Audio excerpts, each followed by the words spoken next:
So good evening and welcome everybody to the City of Lake Forest Park regular council meeting for Thursday, December 11th. Happy holidays, everyone. And I'd like to call the meeting to order. With that, we're going to start with the Pledge of Allegiance, and Deputy Mayor Furtani is going to lead us in that. Yep.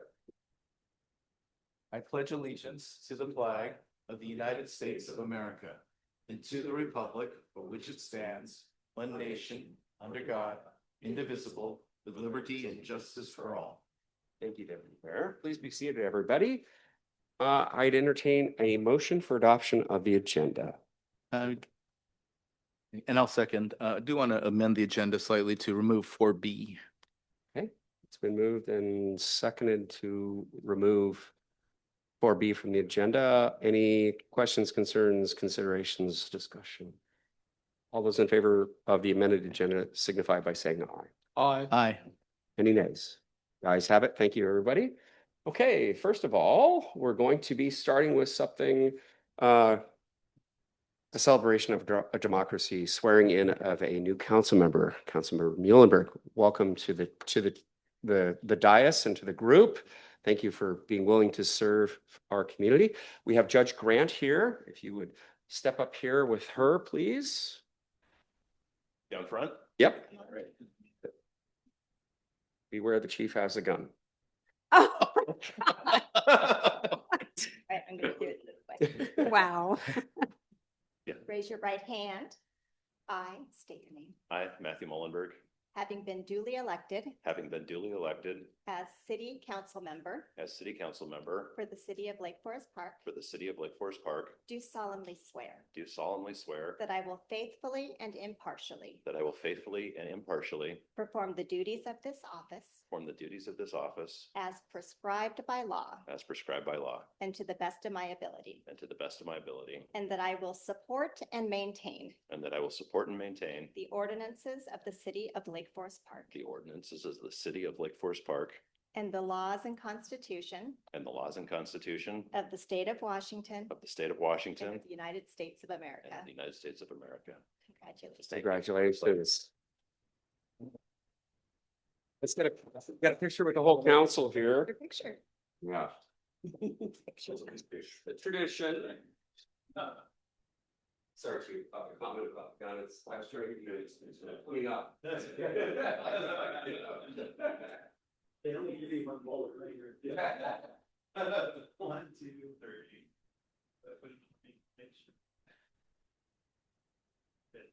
Right, thank you. Congratulations, Matt.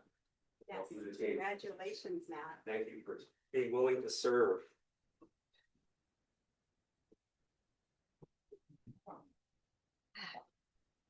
Exciting. Okay, we're going to be moving on.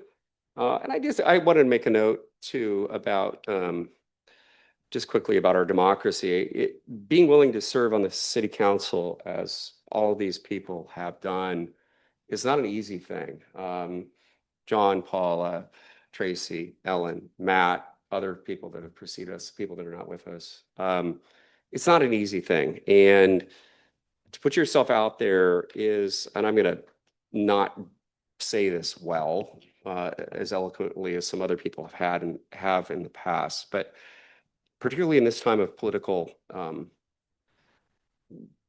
divisiveness and rancor and distrust for government, to put yourself out there, being willing to serve, continue to serve, shows the truest form of character that I really know, honestly. And I know that our public, our citizens value your expertise, each and every one of you that you've brought to this dais.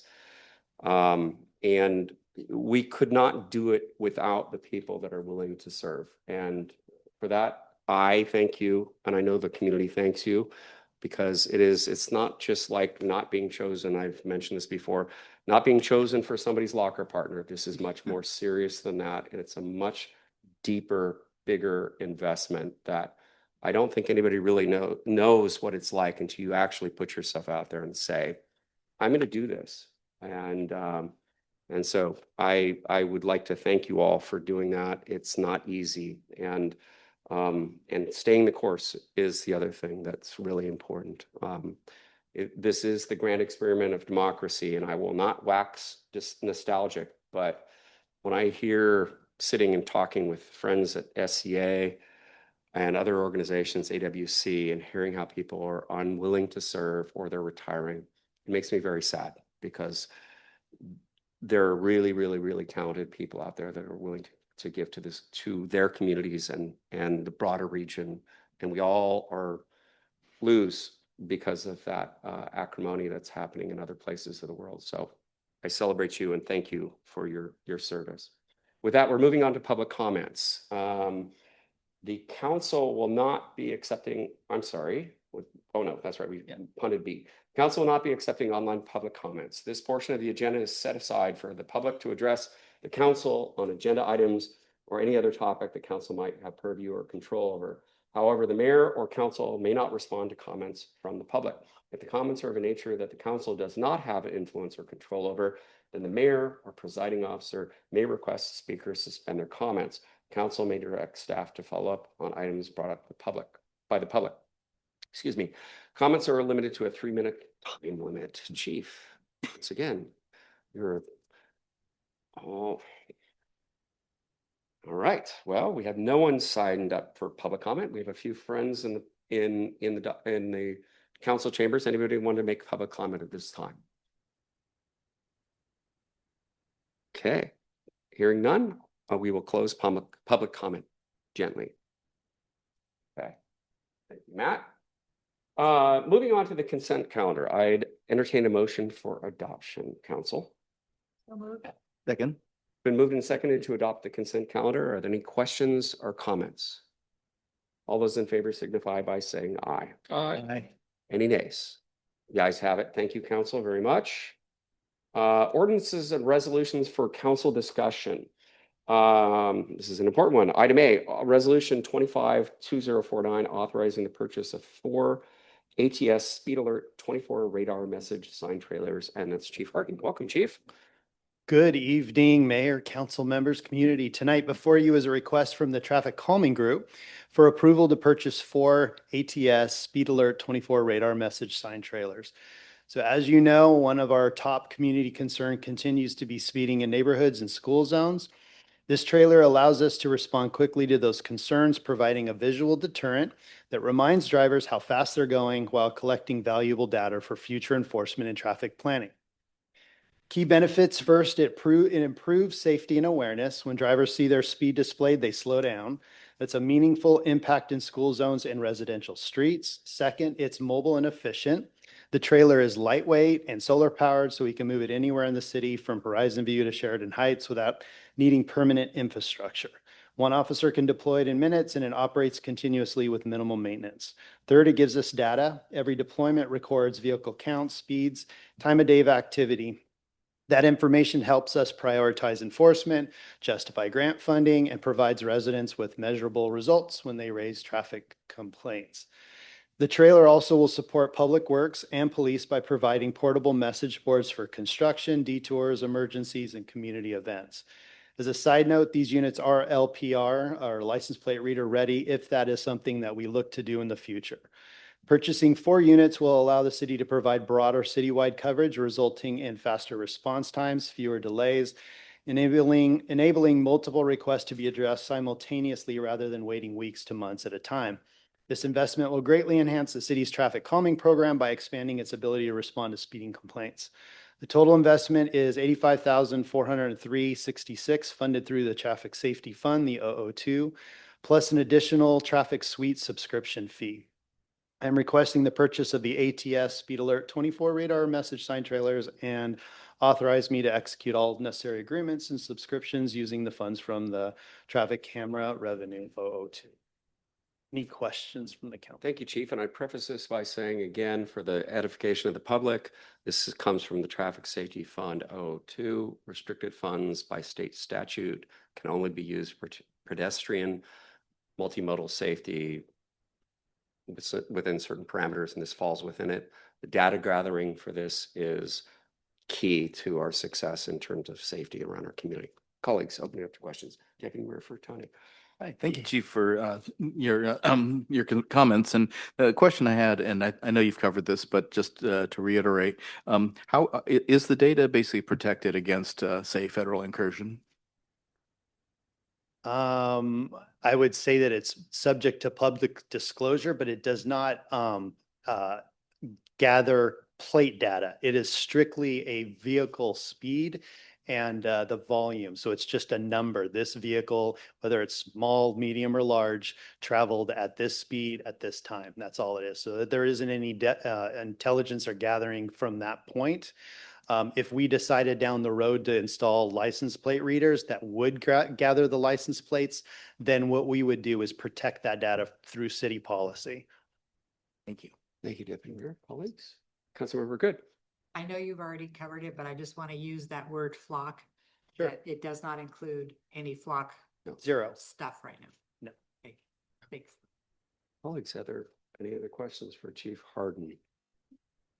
The only thing I do want to add to this is last meeting when we talked, I wanted to just notate that there is a subscription fee for the software that's used, and I believe it's $1,500 a year. So we have the funds to keep that subscription going. And if that turns out that we don't need to do that and we use it through our traffic contractor, we'll reevaluate at that time. Okay. Councilmember Muilenburg. On that topic, Chief, I think I read in the documentation, it's 1,500 per unit, or is it 1,500 for all 4 units? It's for the software. So our data is getting dumped into this one software suite. So once. Got it. Thank you. Thank you, Councilmember. Colleagues, other questions for Deputy Mayor Furtani? Okay. In that case, I'd like to move Resolution 25-2049, authorizing the purchase of 4 ATS SpeedAlert 24 radar message sign trailers. Just quick point of order. I think since this is only the second touch, we'll have to suspend the three touch rule per council rules and then move from there. I'd entertain a motion to suspend the 3-touch rule. I'll make the motion. I'll move to suspend the 3-touch rule for Resolution 25-2049. Do I hear a second? Second that. Been seconded by 2 people. Any comments on suspending the 3-touch rule? Yeah. Again, basically, the 3-touch rule is there for a reason so that the council could have deliberative time over. But hearing the comments that people have made, and given basically that the sooner that these things are deployed, the safer we're all going to be, I think this is worthy of waiving the 3-touch rule. Thank you, Deputy Mayor. Any other comments? All those in favor of suspending the 3-touch rule regarding Resolution 25-2049, please say aye. Aye. Aye. Any nays? The ayes have it for suspension of 3-touch rule. Going back to the main motion, Deputy Mayor Furtani, would you like to? Do you want me to read it? Please. Okay, got it. All right. So I move to approve Resolution 25-2049, authorizing the purchase of 4 ATS SpeedAlert 24 radar message sign trailers. Do I hear a second? Second. Second. Been moved and seconded to approve Resolution 25-2049, suspending the 3-touch rule. Any comments, colleagues, questions? All those in favor of adoption of Resolution 25-2049, please say aye. Aye. Any nays? The ayes have it. Thank you very much, Council. Thank you, Mayor, Thank you, Council. Chief, very much.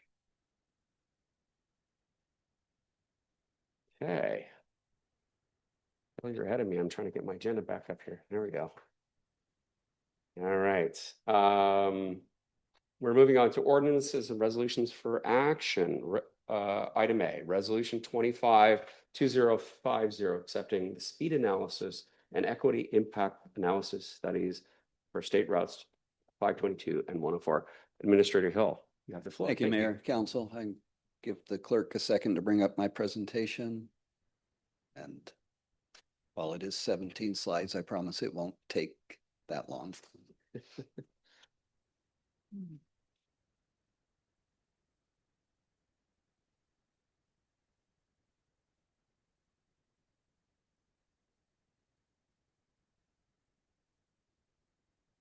You can't open That's okay. the PDF that I sent you? Oh, So while we're need me to log in? Yeah. shameless time filler here, I'm going to give the chief props on bringing the trailer ordinance to us. It's a resolution. that is where the money needs to be spent, folks, on, pedestrian safety. And this is where as we move forward with the funds that are coming in for largely 93+%, I think, from outside of our community from the traffic safety cameras. Those funds need to be expended in the right way. And I applaud the chief for bringing that to us, because it's going to give us data, help inform decisions about traffic safety around the community. So I thank you all for supporting that, and I look forward to other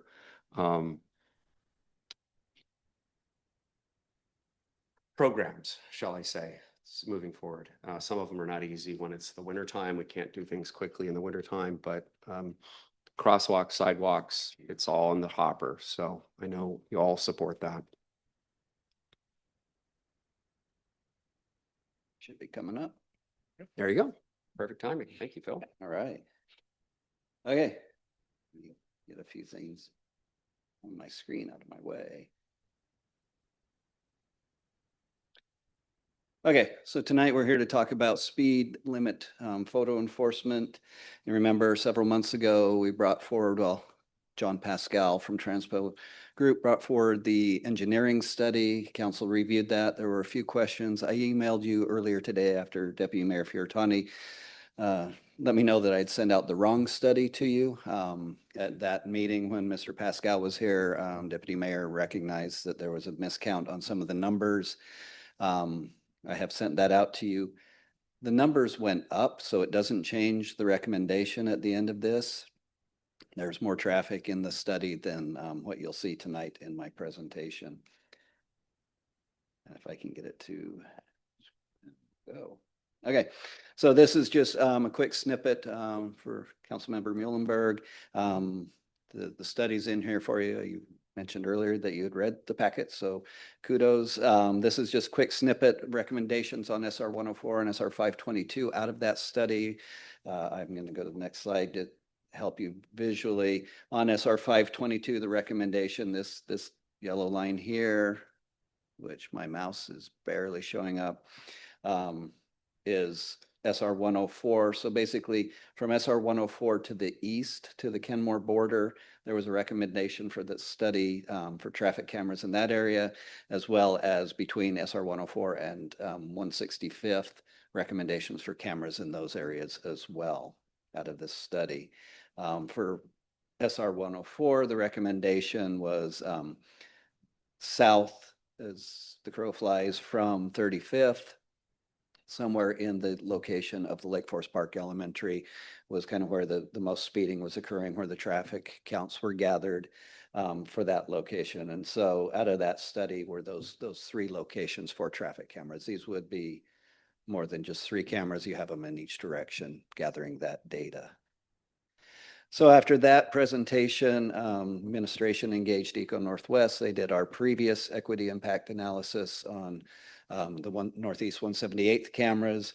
And what came out of their study is out of the 16 areas that they analyze, 15 of those the city's in relative compliance with, and I'll walk you through what I mean by relative compliance. But there was one area of target, 12 of them met it outright, one area of elevated concern, and then 3 areas where they saw the opportunity for the city to do a little better job.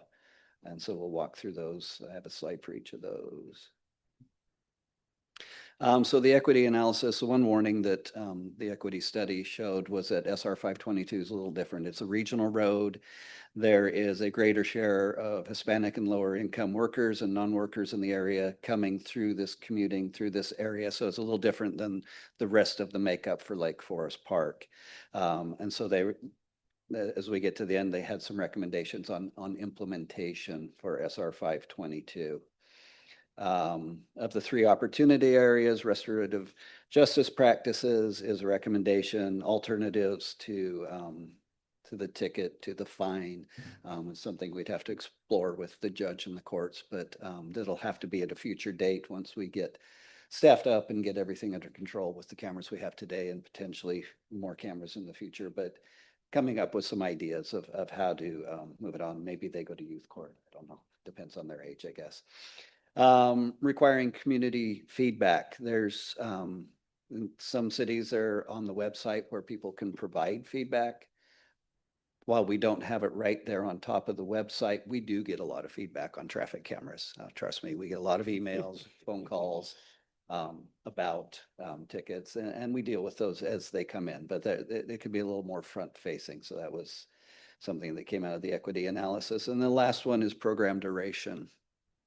And their eyes, if the traffic is coming down, if you're looking for a certain goal, and I know the mayor said this several times, Yeah. zero's our goal, right? If we don't make, if nobody gets a ticket, great, we've done our job with these. But looking at program duration, is there a threshold that, as a community, we would like to hit, at which point maybe we didn't have traffic cameras in that area anymore? I think you've seen that in the discussions that Kenmore's been having with their mobile areas. They've gone out, identified about 8 areas, done the engineering studies, done the equity studies, and then they will be able to move their cameras around potentially based on, what kind of feedback they get and what kind of compliance they get. So those are the 3 areas that we, just a little something to think about as we move forward in the future. And so what came out of those recommendations?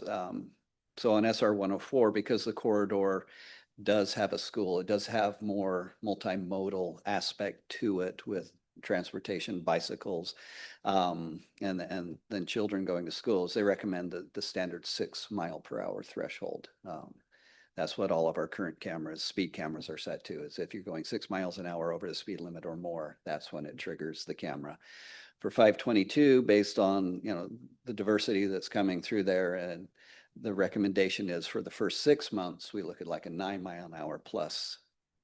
And with a little note that, you got it for 9 miles an hour over. In the future, this would go to 6 miles an hour. And this is something we would have to work with our vendors on as far as the wording, work with the judge as those violations go out or those citations go out. But just giving kind of that 6 month, you'll have your warning period, obviously, for 30 days, but then your 6 month period where people are given a little bit more leeway just based on the regionality of that road. So what I've thrown in here for you, just looking back to 2023, this is to give you an idea of the impacts that these traffic cameras have on staffing and our ability to work through those and find places for people in City Hall. If you look back to 2023, when we only had red light cameras and the school zone cameras, we were looking at roughly 23,000, almost 23,500 citations a year. When we jump forward to 2025, you look down below, you will note that there has been a drop off in time. With 2025, you're starting to see some reduction in those school zone and red light cameras. And a lot of that has to do with the lesser traffic we see on 522 coming out of COVID. But when you look at the 24/7, we're looking at going to close out the year somewhere around 30,000 in just that year. So quite a bit more work is being done. Hence the reason that you've seen the requests for additional help in PD and the courts. And then when we jump forward to, based off of the traffic study that Transpo Group did, these numbers across the top are the average area daily traffic counts, the percent over 5 miles an hour. You see those percentages. I will point out that the SR 522 north of 165th, that's actually around 17,000, not 11,400. That was the miscount that's noted in that email I forwarded to you earlier today. You take those, you take SR 104 down below, and you add all those up. That 30,336 violations, that's a monthly number. We're talking today that we have 45,000 a year with the traffic cameras that we have today. And so this will play into our recommendation going forward. And then you'll see the total estimated citations. Chief and I have looked at the data of the violations. About 90%-ish, a little over 90% become actual citations. And that's to help you identify, what kind of revenue you might have to offset some of the impacts, for staffing and et cetera. So implementation, as it recommended, the new speed safety camera on 104 near Lake Forest Park Elementary, and then the 2 on SR 522. I'm going to skip forward to the next one because that one's kind of doesn't get into the details, but next step for the council. So tonight, what we're asking you for is to accept the speed study and the equity study and direct the administration to move forward with the implementation of those. What my recommendation is on SR 104 is that we move forward with engaging with Vera Mobility, engaging with our courts and our police and our attorneys to get that moving, identify the physical location. We need to identify the power needs. These aren't using existing cameras.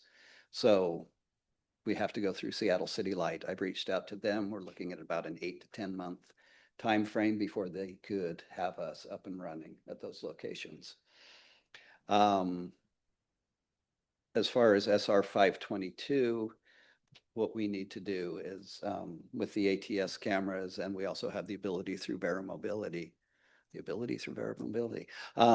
is to put some cameras, some speed trailers out on 522 and check the data that was collected by Transpo and see if that is still the case today, if we really are going to see, 30,000 violations a month, because that's going to take a lot of consideration by the administration and the council of how we would even staff that up.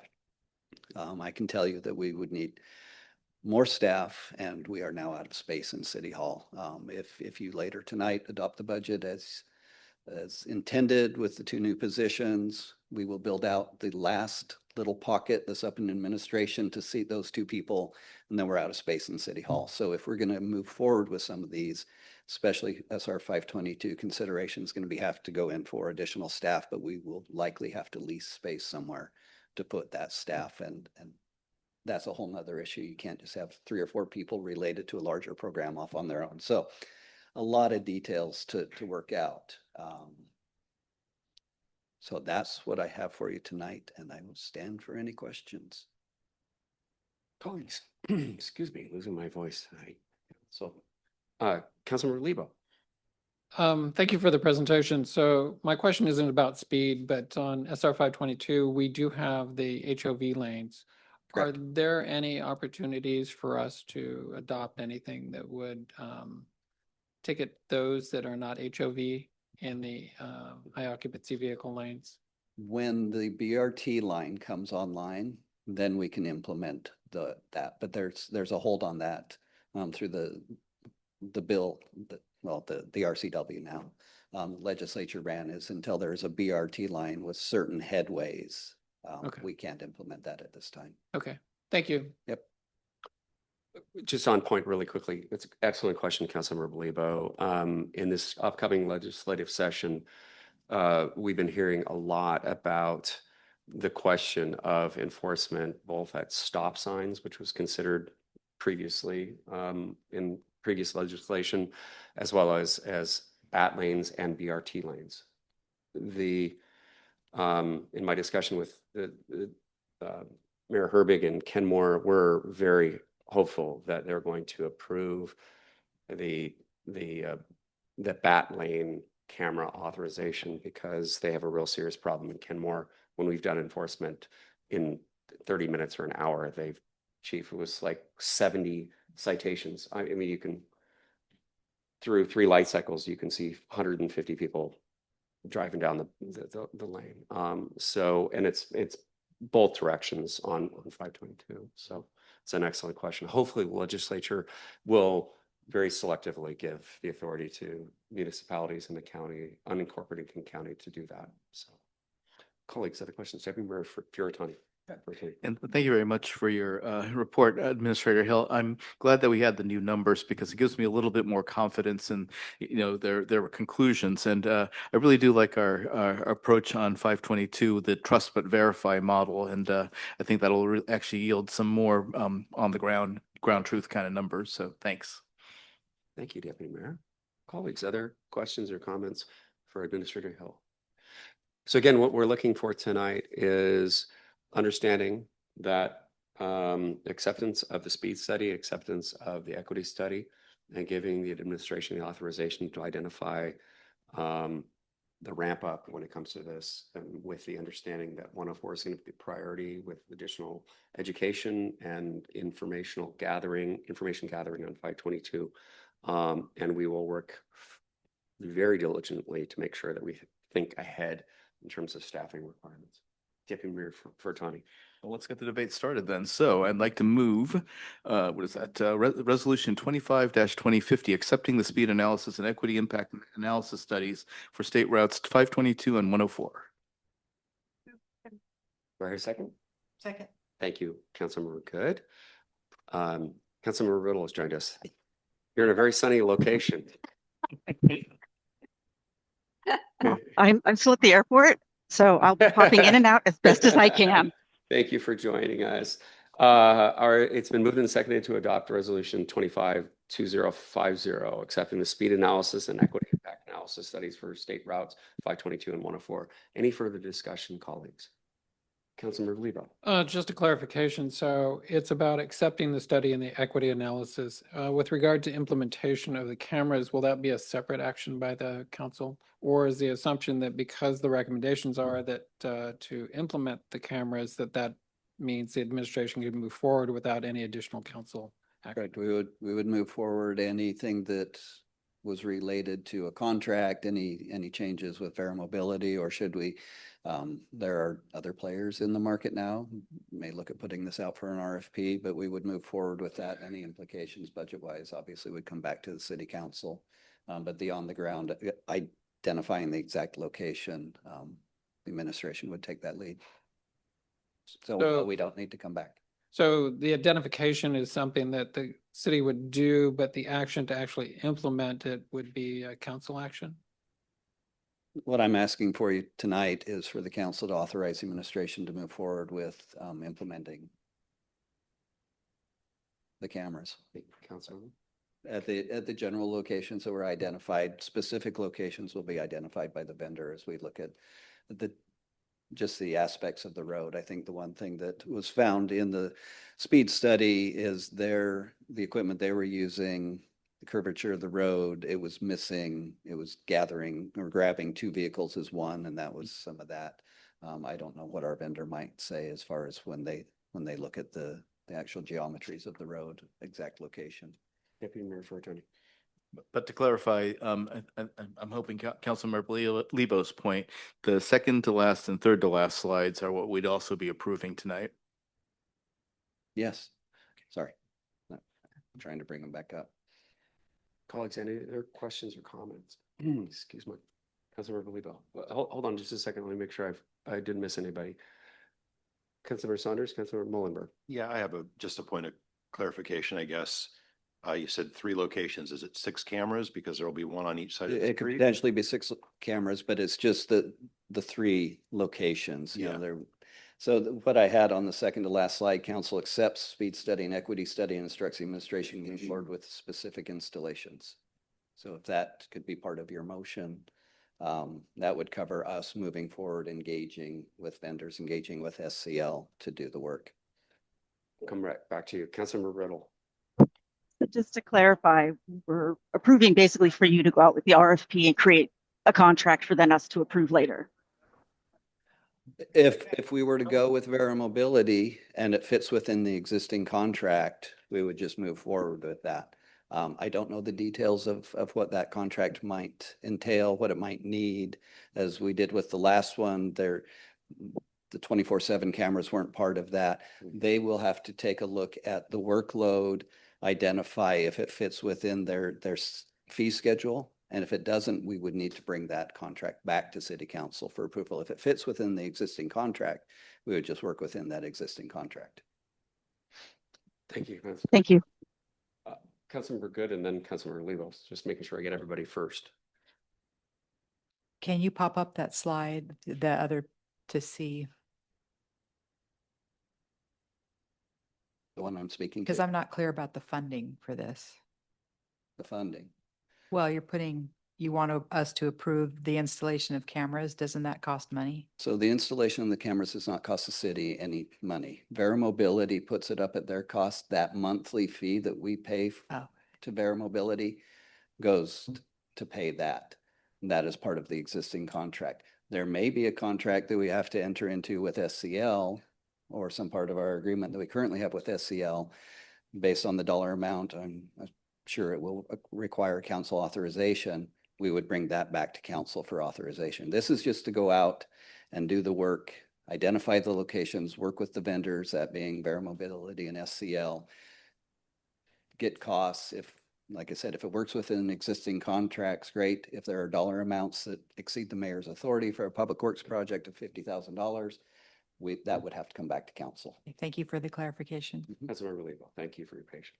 So I guess going back to what I heard you say was like on SR 522 that you want to put out and verify that the information that you already have in the study is reasonable in terms of what you see as potential number of vehicles that would be exceeding the speed limit.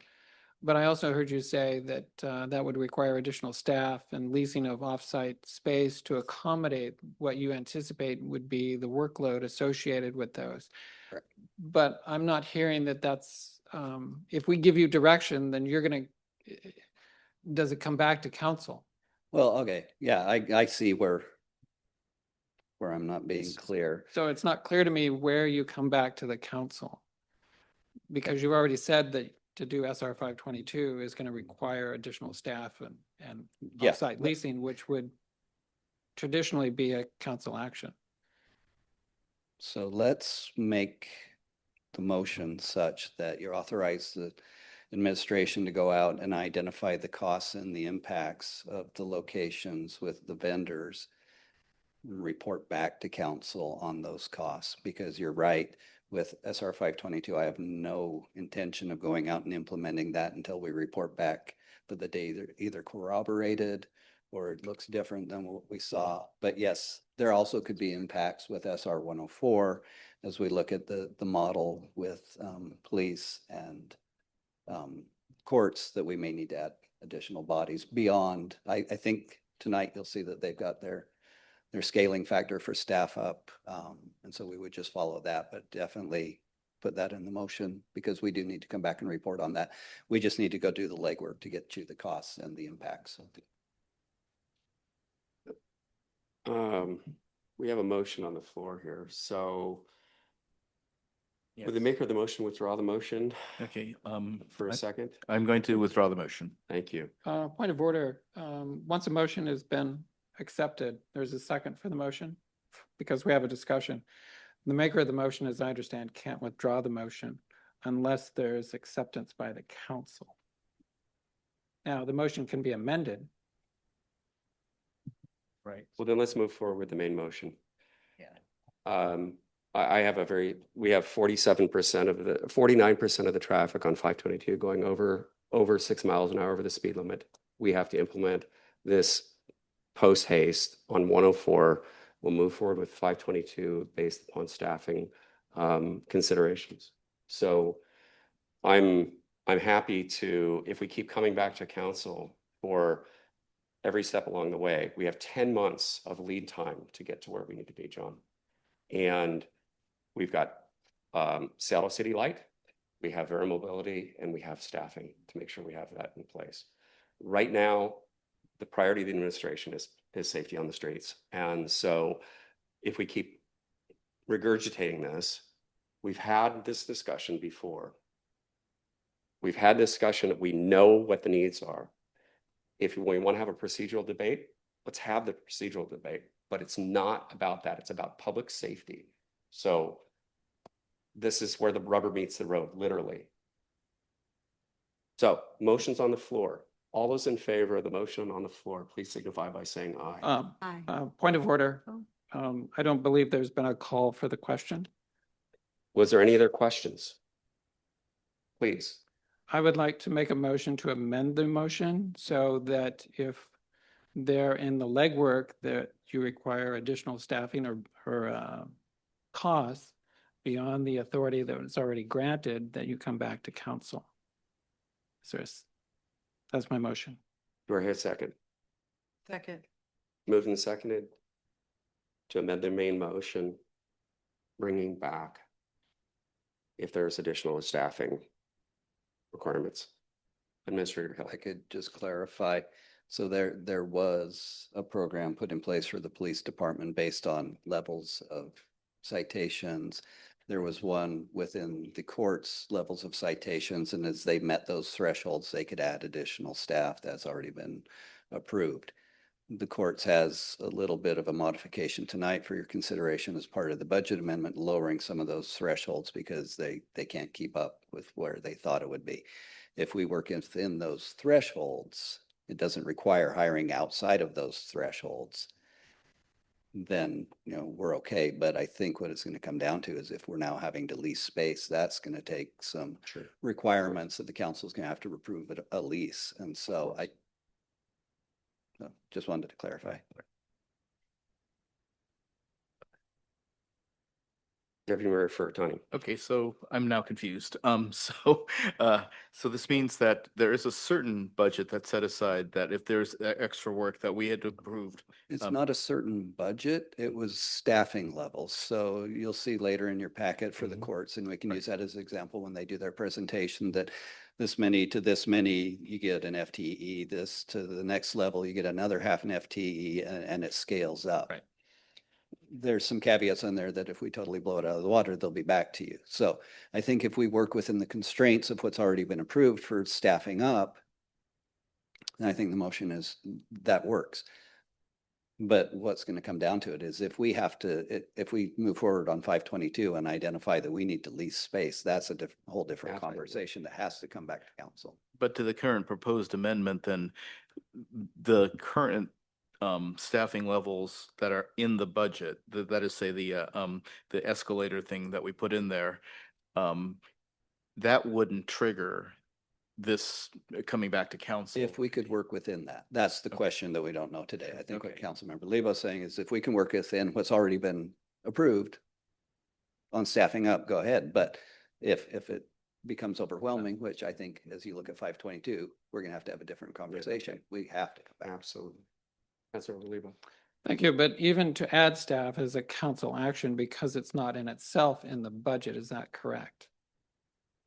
So you have an escalator, meaning if you have a number of citations, then there's a consideration that we would need to hire additional staff. But to hire additional staff takes money. Because the FTEs are not listed in the adopted budget. Correct. Right. So my motion is that before you implement that you come to staff, given the constraints on council action due to the limitations for the mayors, because I'm concerned that the city might take action without the council's authority to do so. Yeah, we can't add an FTE without council approval. You're absolutely correct. So I just want to clarify that when you need to add additional staff, which means budget, or to implement such additional lease space for staff, that comes to a council action, that the city's just not moving forward, committing, thinking that the council will approve it. I don't see a reason why the council wouldn't approve it, except for if the burden on 520 becomes so great as to suggest that maybe that's not the best thing to do. Yeah. Point of clarification, the previous budget cycle, the council approved the escalation, the schedule that was proposed by the administration for the additional hires. It was part of the funding from the O2 fund. So, and that's what the court has been working to do. So within those parameters, if this falls within that, there is not a requirement to come back to council for additional authorization. I think the language of the motion is such that we can go back and look at the budget, what was adopted, because the motion is constrained within which we are already approved through the budget process. So I can do that math on TV. All right, so since, in fact, I believe the first tier of the escalator clause was already triggered by the volume that we've gotten just from the 24/7 speed cameras we have on 178th. So my memory's terrible. Refresh, do we actually have to approve that FD as a council action separately? That additional FD? I'm looking. my memory may be fuzzy, but I don't believe so. I think that was the purpose of it. Otherwise, there would not have been a reason for the council to approve it. There are 4.5 FTE clerks approved in the budget. I don't believe those are filled at this point in time. So they were approved as part of the budget. Okay. So So we are Councilmember Lebo, hiring would you- within that. If we need to go beyond 4.5 in the court, Sure. we do need to come back to council Okay. for that authorization. thank you. Everybody, Councilmember Lebo, would you like to repeat your motion? It's on the floor. So my motion is to amend the motion to approve accepting the speed analysis and equity impact and allowing the city to move forward with the recommendation that that the city come back to the council if additional FTE beyond or if budget is required beyond which is already budgeted. And the reason for that is that if you need additional staff for SR 522 and locations for staff to be housed, that should come back to the council for consideration. Yes. I think that's Because reasonable. my concern is that staff or the city might move forward thinking that the council would otherwise approve it and not do so before acting upon it, Yep. Understood. because that has occurred. Any other discussion or Correct. questions on the motion at hand? All those in favor of Councilmember Lebo's motion, please signify by saying aye. Aye. Aye. All those against, please say nay. Okay, the ayes have it. Councilmember Lebo's motion. Going back to the main motion. So, council has before them adoption of resolution 25-20250, accepting the speed analysis and equity impact analysis studies for state routes 522 and 104 with amended by Councilmember Lebo. Any additional discussion? All those in favor, please say aye. Aye. Any nays? Okay, the ayes have it. Thank you, council. Thank you. It's kind of hard to hear some of you, I think. Okay, thank you, Administrator Hill. Let's see, where are we here? Back to the top. Director Vaughn, you're ahead of me already. Scrolling faster. Okay. Oh, the budget. Okay, ordinance 25-1311, amending the 2025-2026 biennial budget. I am grateful Director Vaughn. that our clerk got our presentation running. So Director Lindsay Vaughn, Finance Director. So I'm going to briefly go over the additions, the revisions to the budget amendment that we have been discussing for quite some time now.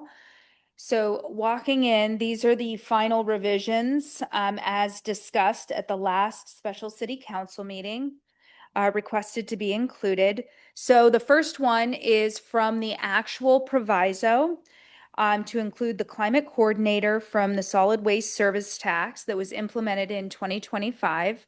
That is adding, so our estimate at this point in time with the information that we have is salaries about 111 and with some benefits. Again, these are estimates because we don't have the position filled. This is how it's done. So it's totaling 151,500. Then the other inclusion on staff was to include a human resource specialist in order to support the ongoing human resource operations within the city. As Shannon was here, our HR director, stating that within the last, since I believe it was January of 2024 to current, she has hired over 55 positions for the city, which is a ton. And then walking down into the emergency management, we do need to revise the NEMCO budget that is the City of Lake Forest Parks portion. And that just was not entered into the original budget correctly and needs to be amended.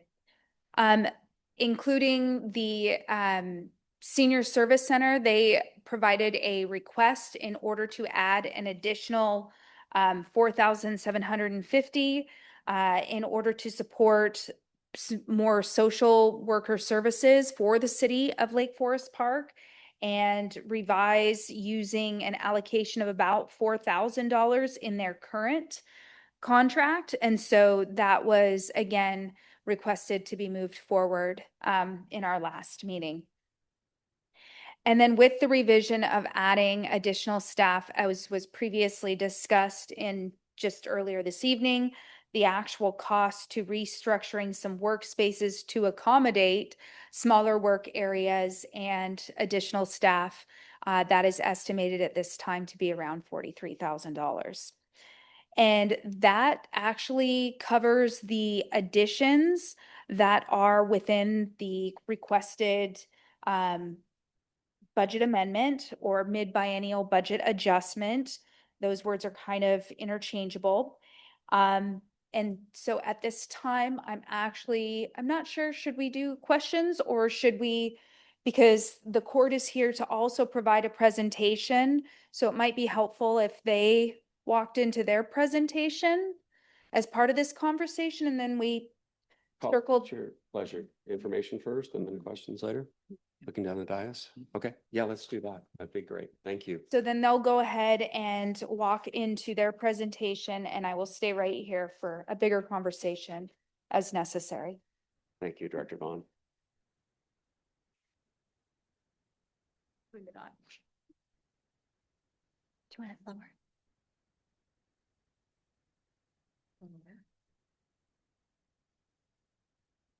Okay. Good evening. I'm Judge Grant, and I'm here with Court Administrator Julie Espinoza. Also present tonight is Lois Wischer, one of my senior clerks working in the Lake Forest Park Municipal Court. Last year, we came before council and explained our needs, or what we thought our needs would be going forward with the 24/7 council approved photo enforcement on 178th. And we were approved for a structured tier system. And what we have experienced since it's gone live is that it really does not meet the needs for us. And I'm going to have Ms. Espinoza kind of walk you through it. But last year we were looking at 1,500 tickets a month would trigger an increase in staffing. And we are currently, when we made the presentation, our monthly number was about 2,765. We can go through. Tickets per month. No, you went the wrong direction. Turn it around. Oh. Yeah.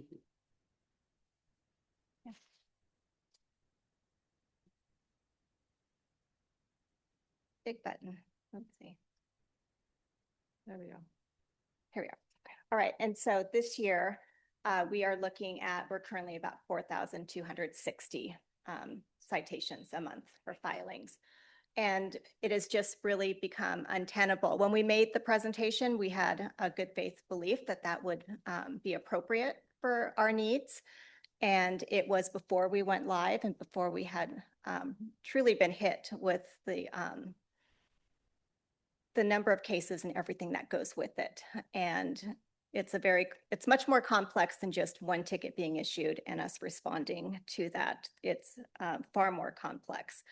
Our numbers have increased under this structure. We are currently budgeted for 4.5 clerks. Ms. Espinoza, as a court administrator, is a 1 FTE. I have taken a very small increase coming in the 2026 budget. But even so, we are falling short meeting our deadlines, and going forward, we need to have this adjusted, and we'll give you our proposal. I'm going to turn this over to Ms. Espinoza. Okay. Good evening. Yeah, that's good. So we put together some information on filing and our tasks and challenges and realities that we're facing right now. The first slide covers filings. It's a snapshot of filings from 2015 to 2025, showing the increase in not only photo enforcement tickets, but if you look below at criminal and infraction filings, there was a dip in 2024, but now those are back up. And we do have, for an example, DUIs alone, last year we had 16, this year we're already at 22. And so we're rising about 18% for the criminal infractions and then over 50% for the traffic infractions. What that means is, next slide, is for our daily job task processing times. This is a snapshot of weekly workload based on the hearings held in between 22 and 2024. And it shows the in-court time for the clerk and also what it takes to prep and process files before court and after court back in the office. And that is mostly, well, it's split. So it's criminal in the morning, we do twice a week, and then we also do infractions in the afternoon. The infractions can also include the photo enforcement tickets. Out of court time for the cases that are not held in the courtroom is below, and those we call those administrative hearings, but those are our electronic hearings, our written hearings, and any good cause requests that need to, the clerk needs to touch first to review the case and to see if immediate action needs to happen, and then forward it to the judge for review. And then after the judge reviews it, it goes back to the clerk. The clerk has to process all of the rulings. I just want to say one thing. So how these come in, people will get these photo tickets in the mail. They may just get their notice. And so they take action. They may pay that violation, or they may seek a hearing. They might wish to mitigate or contest the ticket. They can do that in a number of different ways, and that's how it makes its way to us. There's a ticket that they can handwrite something to us. They can go online and send us an email, and they can ask for a in-person hearing, which we hold on Zoom. So those are the ways that they are reaching out. And that's if someone gets a violation, it comes in the mail. A large portion of cases that we get are people that are getting a notification from our collection agency, Linebarger. They get a notice that they have a Lake Forest Park ticket in collection. They don't know what it's about. They maybe didn't receive the original notice, or it went to an old address because it goes to the registered, the address on their registration.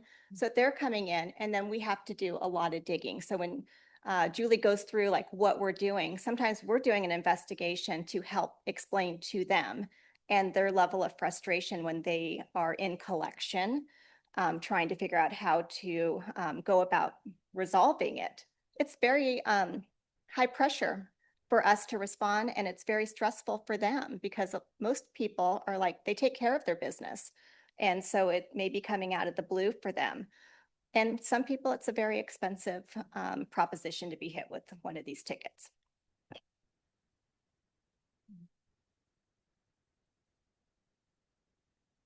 This next slide shows a picture of this. This is one day of opening mail, and it's just, again, a snapshot of what we look, or what we're facing each day.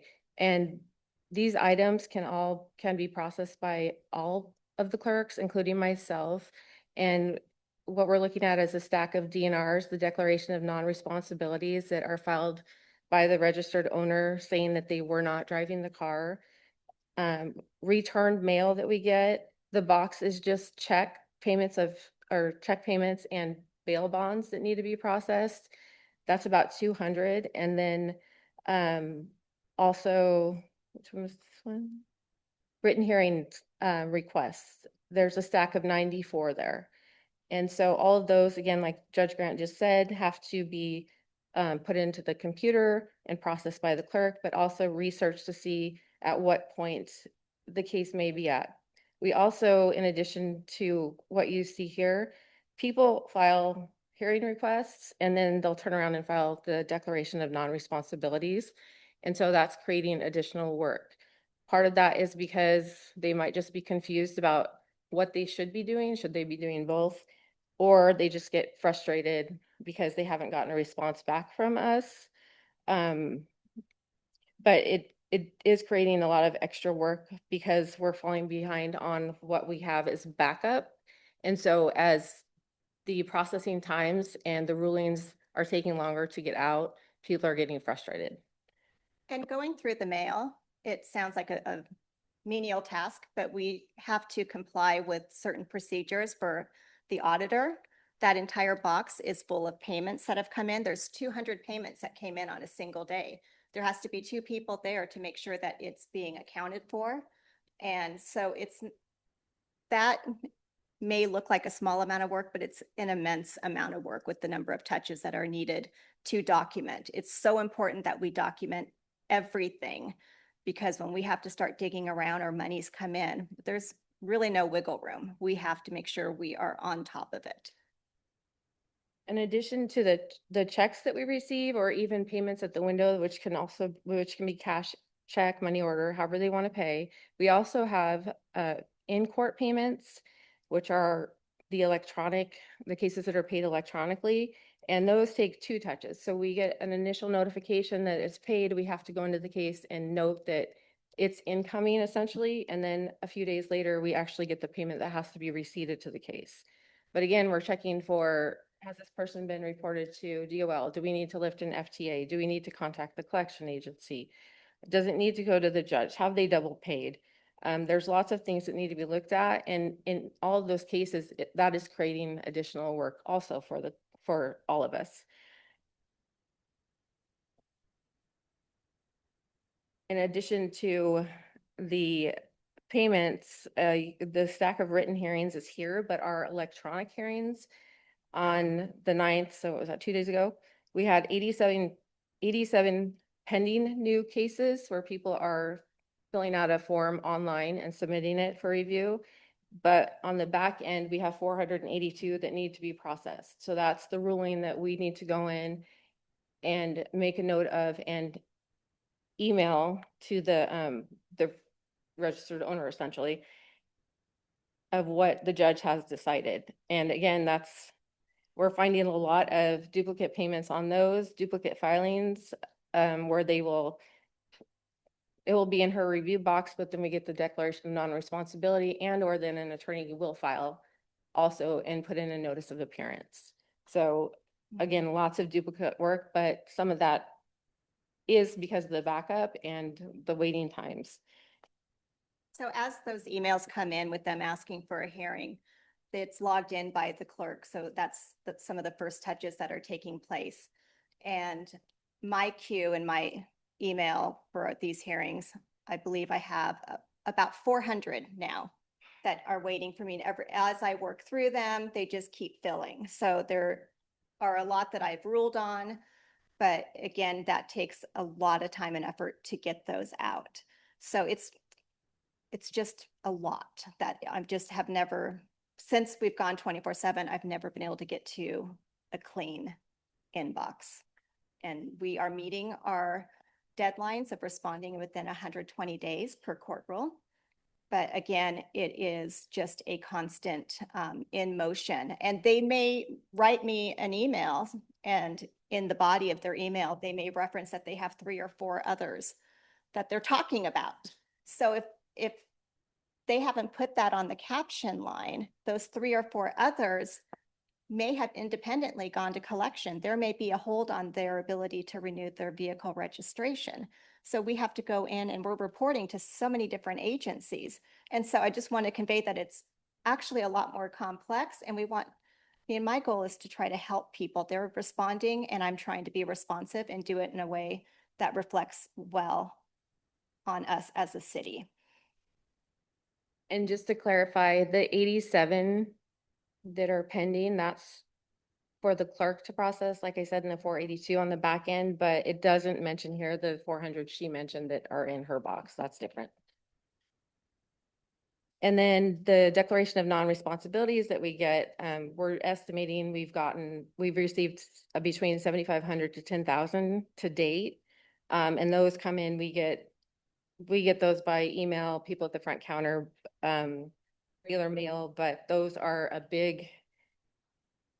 they are dismissals, but again, if something has happened on the case, people will even pay and then file this saying that they weren't driving. And so then we have to back out the payment and do a refund.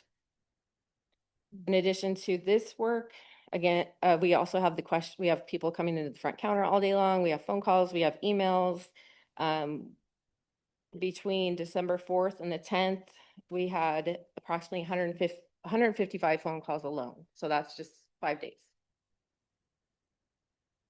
And like the Judge Grant mentioned, we are required to meet state auditor requirements as well as other requirements mandated by legislature. And with all of this work and the duties that need to be performed, the court clerk is responsible to ensure that all paperwork is processed timely to avoid court liability. I did. Oh, yeah. One thing we are not or have not touched on yet is additional overtime needed and what is being worked. Okay.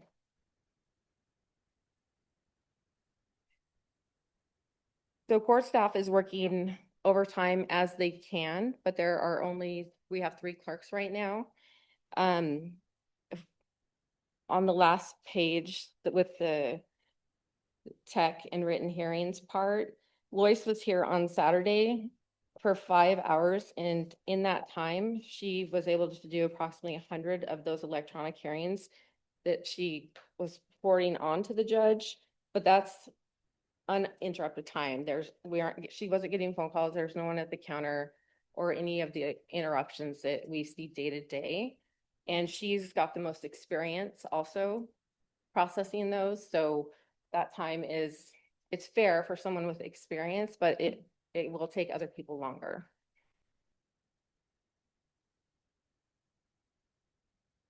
Other overtime is needed. An example on the last page at the bottom. Julia, I'm sorry to interrupt you. We've got a whole lot of conversations here about a bunch of things here. I hate to interrupt you, but this is a lot of detail for a decision that we need to get to the point. Yeah. Appreciate that. Thank you.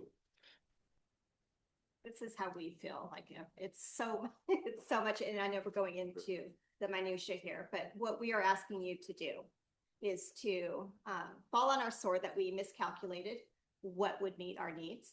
And we're asking to have a revised structure that we are at the 4.5 FTE, but that going up to 4,000 tickets per month would put with the threshold not having to get to 5,000 before we're triggered for additional assistance. The last point there is when these filings go above 5,000 a month, we have issues about where we're going to put people, where we will need more staffing and where that will be feasible. So I did not know, I was listening to the presentation tonight, the thought of 30,000 tickets coming in a month. My heart kind of started pounding. So I just want to be mindful that you make the decisions that are best for the city and what you think is appropriate. And we are trying to be responsive and make sure that the court runs smoothly. And so to just convey to you what the reality is for us, and that we would very much appreciate that it could be revised so we can get the necessary help that we need. And although we're dealing with 3 clerks right now, we have another half-time person coming in January. And we aren't just doing the work with 3 because Julie has been stepping in. It takes her away from her court administrator duties. And she's doing clerk work, which is not the best use of her time because she's highly skilled and should be working on the administration of the court. So that is our presentation, and we're happy to field any questions. And I don't know if this was the time for questions or if we're going into more presentation. I know we kind of were tabling questions till the end. Let's stay on point with the court for a second, then back to Director Vaughn. I apologize for interrupting you, Julie. Please, colleagues, questions for Councilmember Good. I'm definitely sympathetic to what you're going through. And through this conversation that we've had tonight, not only with what you're saying, but with Director Hill, I think that there needs to be another discussion about, obviously, we're going to need more people. And maybe the conversation should be, where are we going to put them? Because I think the need is there. But that's what I'm hearing. I'm hearing you're justifying the additional work that you need. And we're obviously going to, if we do implement cameras on 522, we will need more people. Unquestionably. So maybe the thought should be, how are we going to house these people? I mean, that's not for you to answer. I'm just bringing it up. We do have the space for what we're asking for right now. Okay, And okay. going forward, like right now, we'd be speculating as to what that would look like down the road. So I'm not trying to impede anything that is going on. I'm just, the thought of it spiking is a concern. But what we're asking for, we did get the benefit. You voted to allow us to restructure our space so we have more room. And we can work within You this bet. request. You bet. Administrator Hill. Thank you, Just to Councilmember. clarify, so tonight, what the court has before you is just a restructure of how they add people, the FTEs in the existing budget. But what was presented to you back when the budget was adopted is that they couldn't hit that next threshold until they hit 5,000 tickets. So tonight, this is just get your blessing as council to lower that threshold, as they've highlighted, to 4,000 a month. And then the additionals from 4,001 to 5,000. We've got the FTE in the budget. We just need concurrence that we can move to this new structure to go ahead and hire that person. We're hiring it earlier than was anticipated, but the workload's greater than we first thought. Thank you, Administrator Hill. Deputy Mayor Furtani. Okay, and so just to clarify in my mind here, given the number of average approximate filings you have in the month in 2025, that would trigger all of these levels.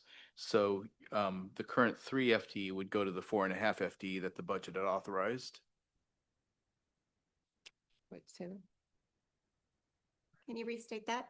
Yeah, so is what's being asked for basically just literally since from what I'm understanding, it's not costing us anymore, but you want to get to that maximum FTE threshold like now, basically. Mhm. Okay. Right. Councilmember Riddle. Thank you. I'm unfamiliar about, the court structure and what's allowed. Are there different levels of court clerks that we can bring in, or is it just kind of one level? And I'm just curious about that and how we can handle this, if anything could be done remotely. You don't have to have all those answers, but it'd be kind of useful to know that at some point. So Director Vaughn, I'm stepping back in here to remind you, I believe it was at the last meeting, our Human Resources Director, Shannon, came in to kind of walk through that part of this request that's being brought forward with this budget amendment is to restructure the court, because currently right now it is just court clerks, quote, and that is not really appropriate to what the workload and skill level that's within the court. It's being requested that we go to a senior judicial specialist and a judicial specialist. For some of the examples that have been brought forward this evening, the senior judicial specialist has a much higher skill level. They support the courtroom. And right now there's only one who is right here outside of our city administrator or our court administrator. I just promoted you. Sorry about that. Our court administrator that can support the courtroom currently. So that's part of the request this evening, in addition to the judicial, and changing that and basically bringing it up with the additional 0.5. So Okay. that's part of what the conversation is. And then as far as some of the other questions, I'm going to have to turn that back to the court to answer. Is there any way for you to provide a breakdown of, are we having one more senior judicial specialist added and then 1.5 of the judicial specialist? Is that what would be coming out of this? So that's part of the request, is that not at this time. However, That what's being asked for is the ability for that expansion for the court when it's Yeah. when it's fit to hire at that 2 level. Okay. So that was part of the discussion. Again, I'm going to circle back that our HR director was having at a previous meeting in order to also have the ability to hire with the skill sets that are coming in for the applications for the court clerks. I think the point that I'm trying to get to right now is what we approved in the previous one. We only had one level of court clerk, and now we're going to have 2 different levels. I am curious if that is going to increase overall cost that we need to accommodate in the budget, or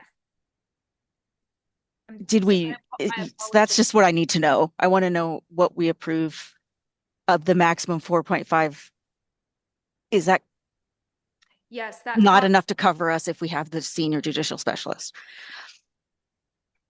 I apologize for talking over you twice now.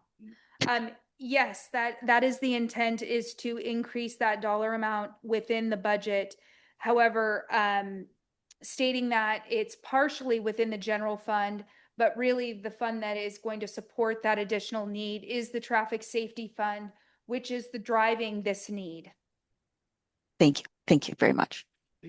Councilmember, excuse me. I'm gonna sneeze here. Councilmember Lebo, you're looking Thank- thoughtful. Thank you.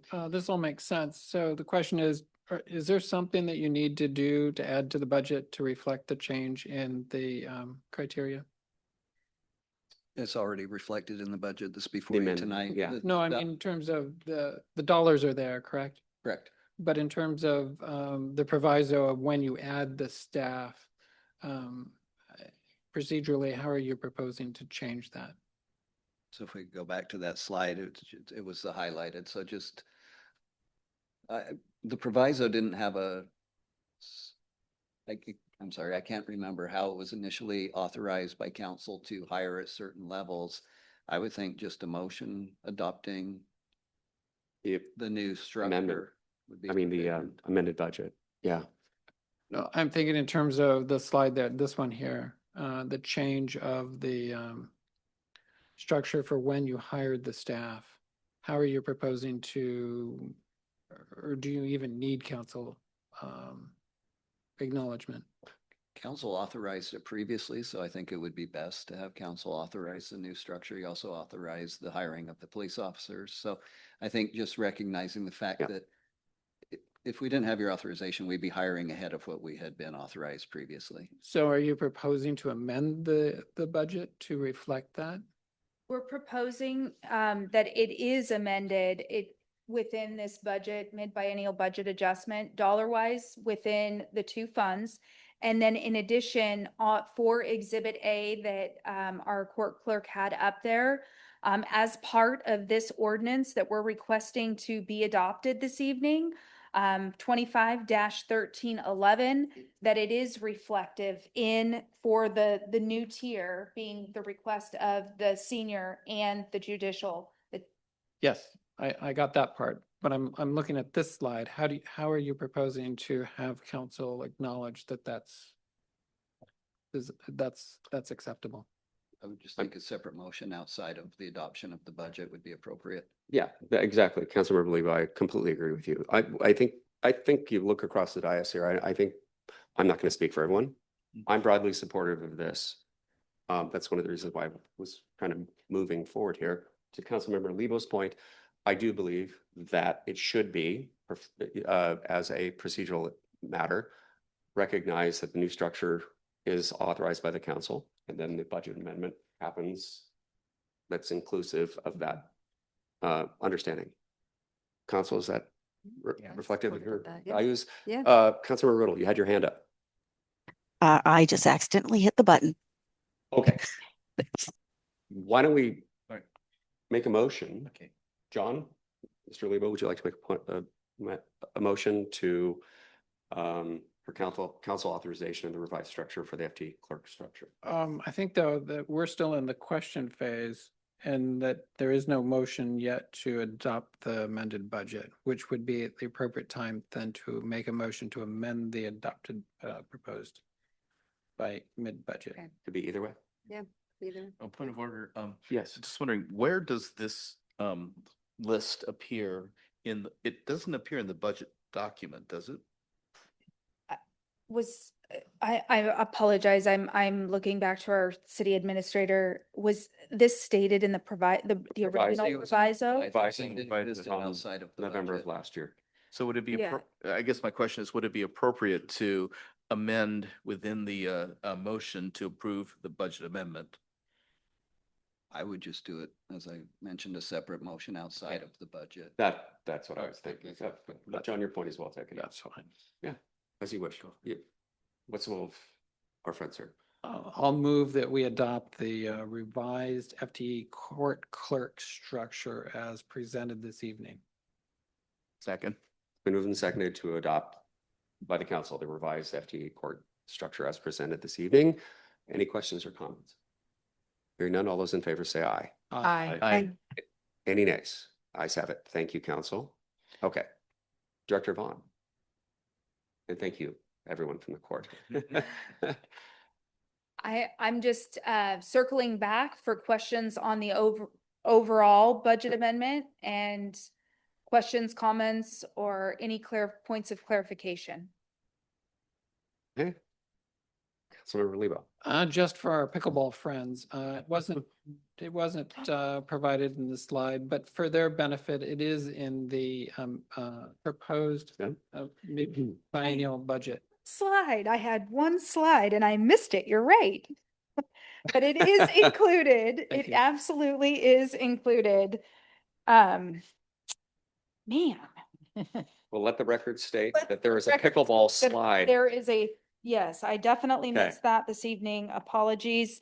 It is within, I am looking for the fund on so it is within the capital improvement fund and included for pickleball court improvements. So that is Fund 301. It is reflective within your budget. I didn't highlight it appropriately with the blue to show the amendment, but that is amended at an additional $25,000 and is correctly stated within the budget table on the original ordinance of 25-1311.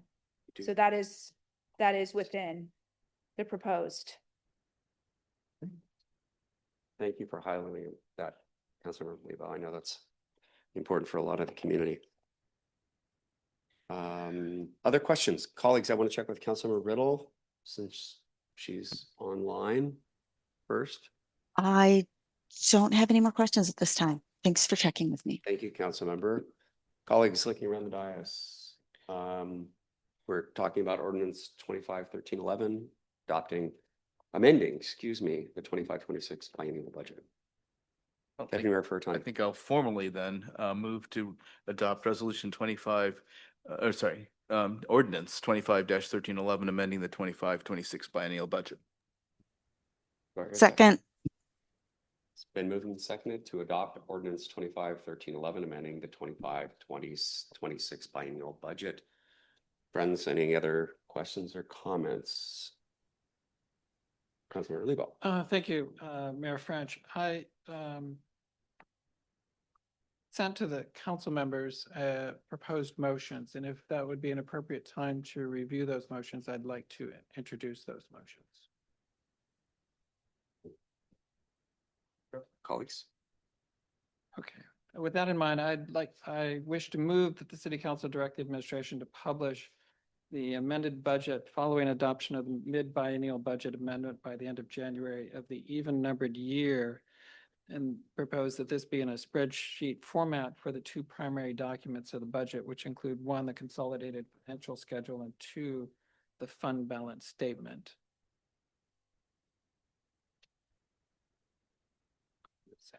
Second. Pull that up on my email. I don't know. You have the guys. It's okay. So it's been moved and seconded? Yeah. I can't repeat it. So apologies. Thank you. First one. Motion is to move that the city council direct the administration to publish the 2025-2026 excuse me, amended budget following the adoption of the mid biennial budget amended by the end of January, an even numbered year. Any questions or comments? Do you want to speak to the motion? I Councilmember? do want to speak to it, and I struck the 25-26 just to reflect that this would be an ongoing thing. And the purpose of this is to improve the clarity and transparency around our biennial budget.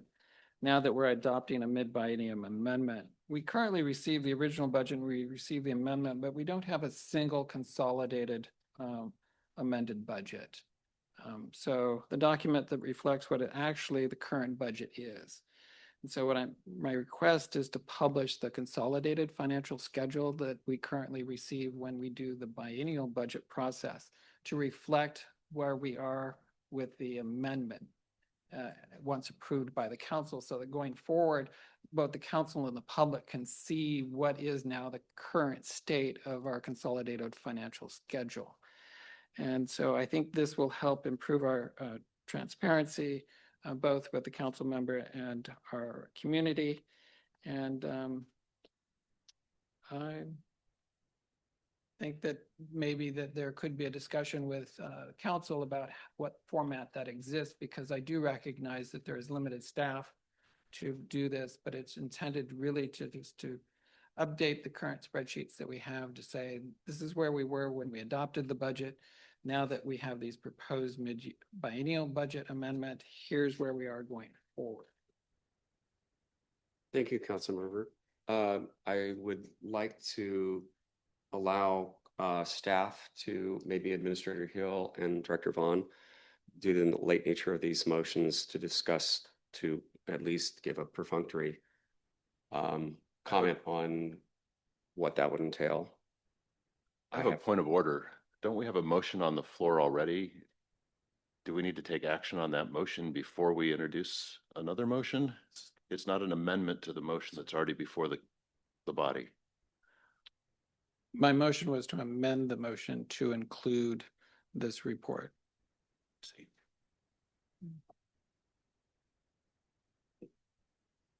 It gets, I would assume that Attorney Pratt would say it gets a little bit complicated from the standpoint that we're talking about the budget, and this is more procedural than specific to the budget.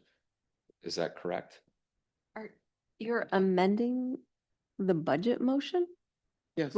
but that hasn't been made yet. Oh, I thought I made that. He made the motion. Right. The original motion, yeah.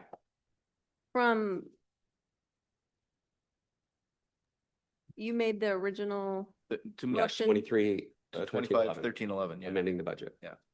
which is option A that everybody has? No. We had two motion Right. requests, one to adopt it strictly from the general fund, the other one to adopt portion from the general fund and a portion from the budget stabilization fund to cover. This was a request Councilmember Lebo had in the last. It should be up on the dais with you. Yep. Titled Ordinance 25-1311, Option A and Option B, so that council could make consideration of which funding mechanism to adopt. Right. The So I've made it- biennial budget. So sorry to speak over you. So I've made an illegal motion then, since I didn't choose one of the options. Procedurally, it's a bit sticky. Yeah. How do we unwind? Well, we have a motion on the table that I would recommend we address, and I would recommend we address it by moving it aside and dealing with it after we deal with the budget. That's my personal, I think that's the cleanest way to deal with it. And then we can amend, we can put an amendment to Tracy's motion to clarify which one we're voting on. That would be my recommendation. And I think my confusion is this motion that was, the motion to amend was to direct the administration so it didn't sound like this is part of the budget. It's that we have the budget and then you have some directions to give the administration after that budget is how how I interpreted the motions that were emailed today. Is that they aren't part of that motion adopting the budget. So Mayor, can I speak to So- the so- amendment? Hang on just a second, Councilmember Riddle. We're just procedurally here, let's talk procedure first, and then we'll move on to actually the substance of the two topics at hand. One is Councilmember Lubo's amendment, and two is the budget itself. Not in a necessary order of importance. So procedurally, Attorney Pratt, I think procedurally, you have a motion to amend that was seconded.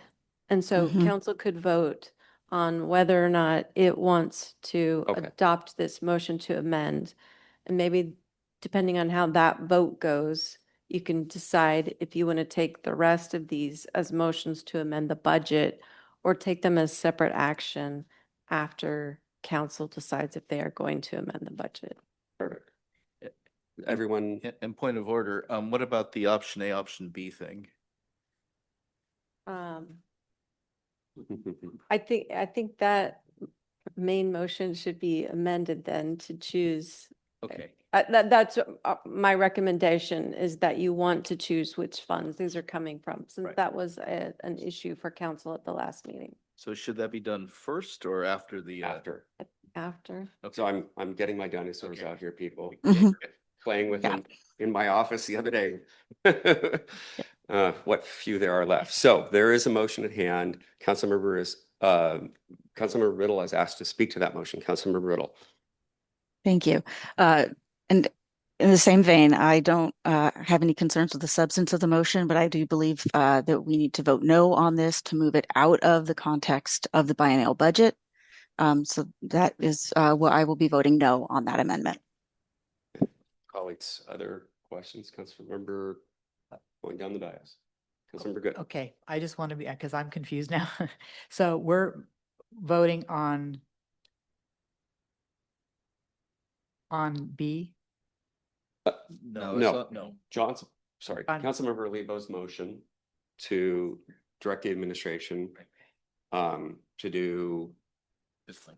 I don't have a copy, I apologize, folks. The publishing of the amended budget, following the adoption of the budget. And because it's in the wrong spot. We're bringing it up at the wrong time. Well, let's read. That's up to you to Or- decide. Right, okay. Yeah. So, anything else, Councilmember Good? I don't mean to interrupt. No, you. Colleagues down this way, making sure I'm not rubbernecking here and missing anybody. Okay, I'm sorry, Councilmember Goldman, you joined us a little while ago. Apologies. Did you have a comment? Hi, sorry for joining late. My exam just ended. Still getting caught up. So just to make sure I understand procedurally, the first vote will be about Councilmember Lebo's request about publishing and communicating the amended budget. And then we will have a second vote on which fund whether we're going all from the general fund or from the budget stabilization fund. That will be a second vote. That's correct. I'm getting thumbs up from over here that you can't see. So please continue if you, did you have a question, Larry, or? Okay. Councilmember Lebo. Just a point of clarification for the council members. If you vote no on this while agreeing with the concept, then the motion can't be brought back unless someone voted no who wishes to reconsider. Right, you are correct. So voting no doesn't mean that you get procedurally, you get a vote on it again. Well, but see, Attorney Pratt, we're voting no on it as an amendment. Can we then go and vote yes on it as a main motion? As I think a conservative read of that is Councilmember Lebo's, where someone who voted in the majority to reject it as an amendment could then bring it for reconsideration as its own motion, directing the administration to do as written. So it could come back, but it has to be as a motion to reconsider it.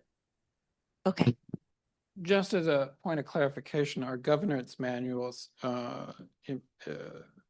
suggest that unless a motion has changed in the purpose of why it is being brought up, that it should not be brought up for reconsideration.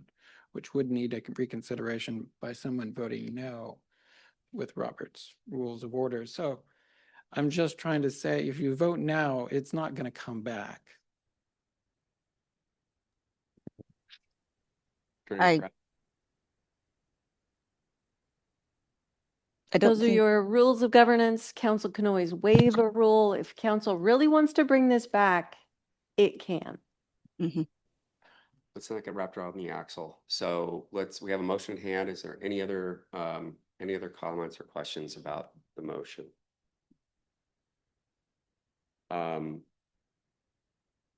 Administrator, I believe there's an opportunity for the staff to make comment. Attorney Pratt? The veracity or the, Legal counsel saying yes. what's that? Legal counsel saying yes.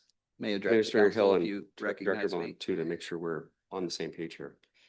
I would like to bring forward to council that I do have some serious concerns about this. In an email to council of November 21st of this year, I brought forward that concern that I think we need to have some further discussion of the impacts of staff. The timing of this in January is untenable for the finance department. This is additional work solely that will fall directly on Director Vaughn, who is currently in the middle of audits, completing out the fiscal, the 2025 year during the open period. And so I think we need to have further discussion, one, of what it is council would like to see and how we can bring that forward. Because with the current staff to add additional work, I would say that the delivery in January is just not possible. And so I would like to discuss all of these at a future date with council on what council would like to see, what the form of that looks like, the timing of that, and have that discussion with staff and whether that can be done by the current staff or if that requires staffing up the finance department further. Thank you, Administrator Hill. Director Vaughn, did you have any comments? I don't want to put you on the spot. So I'll just add that I'm going to expand on it just a hair is the open period. What that means internally is that we have 20 days to post back to a fiscal year. So our financials are not accurate and they aren't closed out until very late in January. Therefore, every single January, our budget and finance meeting will be canceled because we haven't closed that fiscal month and year out. That is a state-driven thing. And then once that final open period accounts payable is closed, then that immediately triggers what our city internally has a cost allocation process that is based partially off of every single transaction that is done. And I cannot complete that until the open period has been completed for the city. So therefore, in order to close that out, get the cost allocation completed, and in addition to even get December's report accurately out by mid-February is always a strong push. And I'm just going to stop there. Thank you, Director Vaughn. Colleagues, any questions or comments based on Councilmember Lebo and then Deputy Mayor Furton? No, I'm good. You're good? Yeah. Okay, please.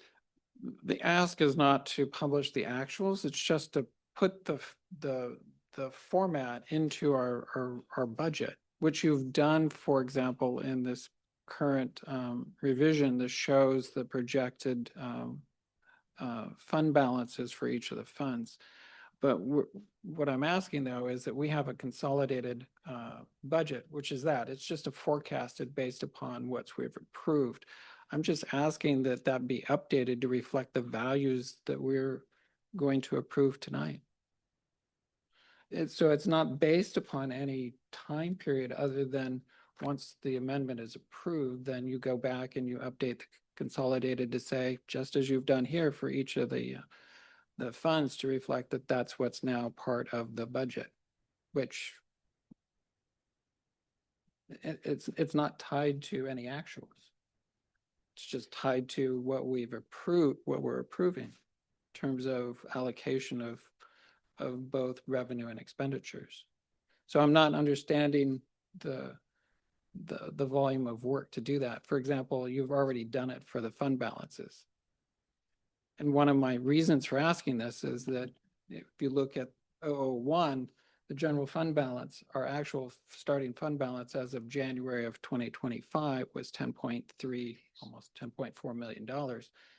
But in July, when we were talking about a levy increase, we were still using the projected numbers from the Yeah. fall. We're getting way out of Yeah, the scope of I'm- the discussion. But I'm trying to Lost. point out that there's value to having Feels this like, how would we here do to and be that I'm doing not that? seeing the effort required to do this. Administrator Hill, I'm sorry, Deputy Mayor Furtani and then Administrator Hill. And I so- think it's, Oh, I'm go ahead. Go sorry. ahead. Why don't you go ahead? Yeah. I think it's for this dialogue that we're having that I is know. appropriate to have So this, confused. where we sit down around the table and identify exactly what it is that we're looking for. Because when I look at this just on face value, without the detail, there's a lot of, there could potentially be a lot of work. And we want to make sure that we're giving the public, we're giving the council exactly what it is that the council expects. And I think doing that on the fly tonight and directing the administration to go and try and figure this out in January just isn't workable. Deputy Mayor Furtani. I'm gonna vote no on this motion because as the discussion what we've had up to this point showing there's some discrepancy in what is actually being asked for. And given that the motion doesn't really clarify what the final product is supposed to look like, I think we're just basically opening a can of worms. And I agree with the administrator that we should probably be sitting down at a committee of the whole meeting and discussing out exactly what the format of this proposed document looks like. So I think I'd like, if anything, I'd like to bring it up at a COW meeting. Vice Chair Goldman. Yes, thank you. I think I'm in a similar place. I think historically, we've seen that the administration is very willing to work with council in an informal way to make sure that the administration understands what it is, what's the goal of the council. And I'm supportive of better communication, more transparency with the numbers. And I'm confident that we can have these informal discussions so that administration has a sense of this is the sort of information we want to communicate. I echo Deputy Mayor Furtani's concerns that tonight we're sort of going around and it's not quite clear where we're landing. But I'm confident that we'll be able to have that dialogue so that we do land in a place where it is not burdensome on the finance department, but we are getting more transparent communications to the public. Thank you, Councilmember Saunders, and then Councilmember Muilenburg. I just feel like I'm getting more and more confused about where we are right now, and I'm just wondering what we need to do to move forward. We'll take a vote at some point. I just feel like we're just going round and round and round, and we're not making any headway. Councilmember Muilenburg. I'm new here. I got a 209-page packet on Saturday that I took the time to read and get well versed in the topics we were going to talk about. And then I walked in today and at 2:41, we got an email that was suggesting changes to those packets. I'm fully supportive of a conversation and dialogue about what type of budget material we need as a council to have a better picture of what's going on here. And I'm not good on my Robert's rules yet. It's been a while since I've had to practice that, but this feels like a motion on top of a motion and is simply creating confusion for us. So I would like to set these aside and visit them at a time when we have an opportunity to be reflective on the requests that are being made here. Councilmember Riddle. Thank you. I know I spoke once, but that was on procedure, on the content of the motion. I agree with my colleagues that this needs a little bit more polishing. I do want to hear from staff. What is their expectation for getting us an updated mid-biennium budget, not actuals, but budget. And I think having that conversation either in the COW or a budget and finance meeting would be appropriate.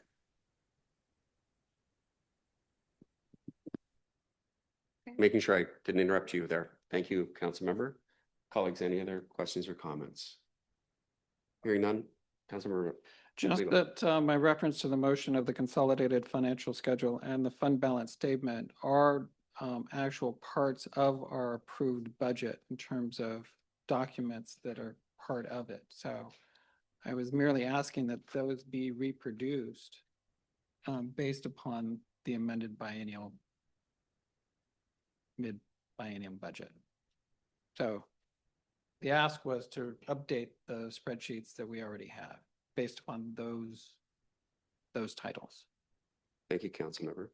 Okay, the motion on the floor is moving the city council moves to direct the administration to publish amended budget following the adoption of the biennial budget amendment by the end of January of the even numbered year, et cetera, et cetera. All those in favor signify by saying aye. Aye. All those in against, please say nay. Nay. Nay. Nay. I'm sorry, I do want to change my, is it too Okay, late? let's do it. Let's do a roll call We're voting first on the amendment. on the amendment. Yes. And then we'll go back to the budget. Right. Yes. So this is Councilmember Lebo's amendment. Let's start again. All those in favor of Councilmember Lebo's amendment, please say aye. Aye. All those against, please say nay. Nay. Nay. The nays have it. Okay, thank you. We're going back to the original amendment, original budget amendment, budget Yes, option. option. Right. And So. Attorney Pratt, we need to go with Right. option A or B, correct? Right. So, all right. So do I need to make a separate motion or do I just amend my own motion? It's already been seconded, which is the problem. I would treat it then as an amendment, Okay. Yeah. that just makes as sense. to the Yeah, funds. like to amend. Okay. All right. I'd like to amend the current motion on the floor to adopt option A. Could you read it, please? Yes. I move to adopt ordinance 25-1311, amending the 2025-2026 biennial budget and specify that the funds necessary to pay for the $1,547,603 in additional expenditures to be taken from fund number 001, the general fund, as shown in section 1 of draft ordinance 25-1311. Do I hear a Second. Been moved and seconded to amend the adoption of the budget with option A, with option A. I'm gonna leave it there for right now. Discussion, council, comments. Hearing none, all those in favor of adoption of ordinance 25-1311, amending the 2025-2026 biennial budget with option A, and it specifies the funds necessary to pay for the $1,547,603 in additional expenditures be taken from Fund 001, the general fund, as shown section 1 of draft ordinance 25-1311. Please say aye. Aye. Aye. Aye. Any nays? Passes unanimously. Thank you, council. Let's make sure I got everybody online. Councilmember Goldman, Councilmember Riddle, those were ayes. Thank you. Aye. Just for I had the an eye. Okay. Thank you. Well. Sorry, Attorney Pratt, I'm starting to lose my voice. I just wanted to explain what was in the governance manual regarding reconsideration of motions. And this is in section 5.1, and I'm reading the last sentence that says, "The council will generally not take another vote on a matter for the sake of prolonging the debate unless significant events have transpired since the original vote." So this is a council will generally not. I don't think that you have to waive this rule if someone wants to bring something back for reconsideration. It has to be done according to Robert's rules by someone who was in the majority voting it down in this particular instance. Okay, thank you. Colleagues, any questions for Attorney Pratt? Make sure I know where I am here now.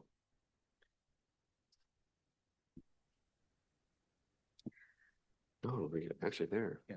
Thank you. Mayor, Yes. I'm coming off an all-day flight. Oh. If I may step down at this point, I would appreciate that, unless there's some reason you guys need me here longer. Let's see what we have left here on our agenda. No, I think you're fine. Wish you lots of rest, Councilmember Riddle. Thank you for joining us. Thanks. Thank you all for being patient with me. Appreciate it. Okay. Let's see. Next, we're moving on to Resolution 25-2039, authorizing the mayor to sign First Amendment to the Agreement for Public Defense Services with. Mayor? No. Before you move on, there is one item I would like to ask council to make a motion on regarding the equity analysis that was in Resolution 25-2050. And I can do that at the very end of the meeting, or I can do it before we move much farther and everybody even forgets what we did with the equity analysis. It's up to you guys. Point of order. Have we voted on the amendment? Pardon me. Have we voted on the mid-biennial budget amendment? Because we voted on the as to which option to select to put into our mid-biennial budget amendment. But we haven't voted on the resolution, pardon me, the ordinance that is in front of us, which is the adoption of the 25-26 biennial amended budget. Right, the amendment was just to add the funds, not the main motion to adopt the ordinance. Right, so don't we need to take that action before we move on to any Yes. other action? Fair enough.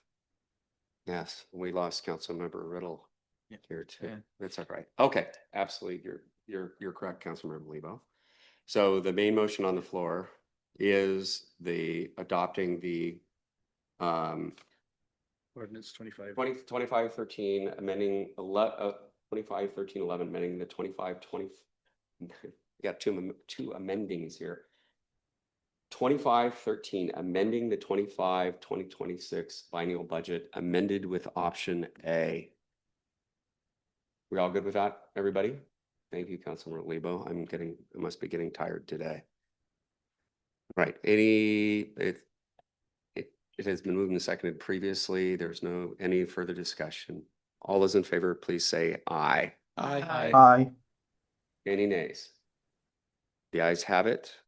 And I'll apologize to Councilmember Riddle about the error on that. So thank you, Councilmember Lebo, for the point of clarification. Okay, now we're on to Attorney Pratt's. one more. Yes, we're talking about equity study. Correct. The administration had submitted some findings that were meant to be included in the motion that was made. They were not made. And so Attorney Pratt wants to address those with thank you. council. This is regarding, so the RCWs for the traffic safety cameras require the equity study and the speed analysis for certain reasons. And then council only, or we can only add those cameras if you make findings regarding the things that were in the equity study and the speed analysis.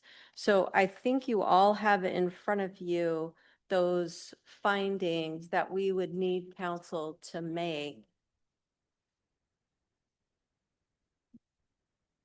It starts, I move to adopt resolution 25-2050.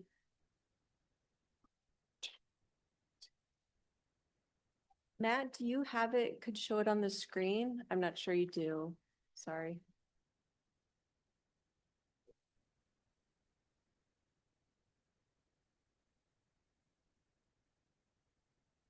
Got it? Just set over there. You see that? Yeah. Already. Is that it?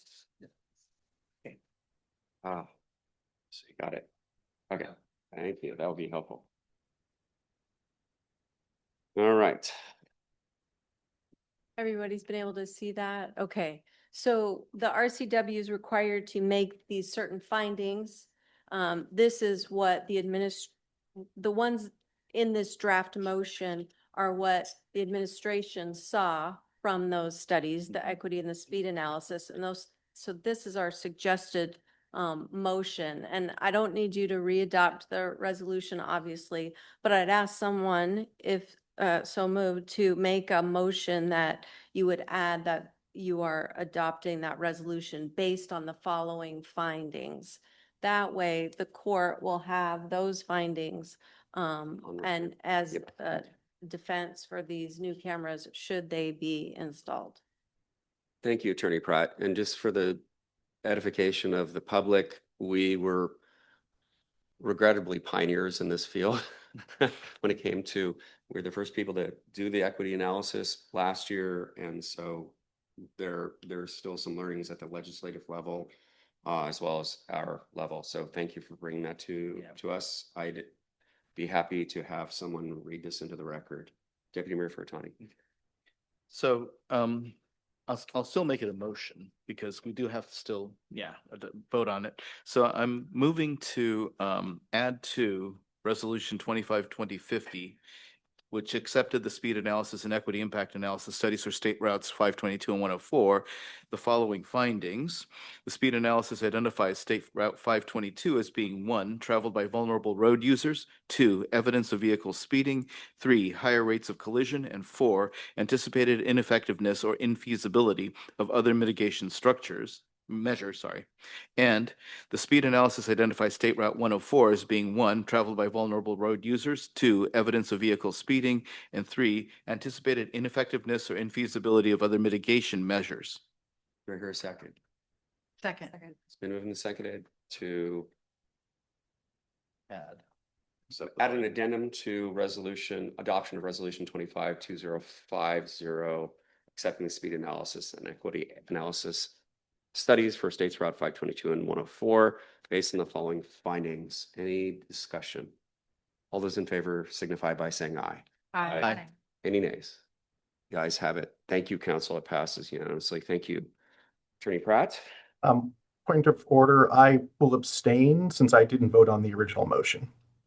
Oh, thank you, Councilmember Goldman. So let the record say there was one abstention and 5 ayes to the affirmative. So now let's see. Where are we here? Let's see.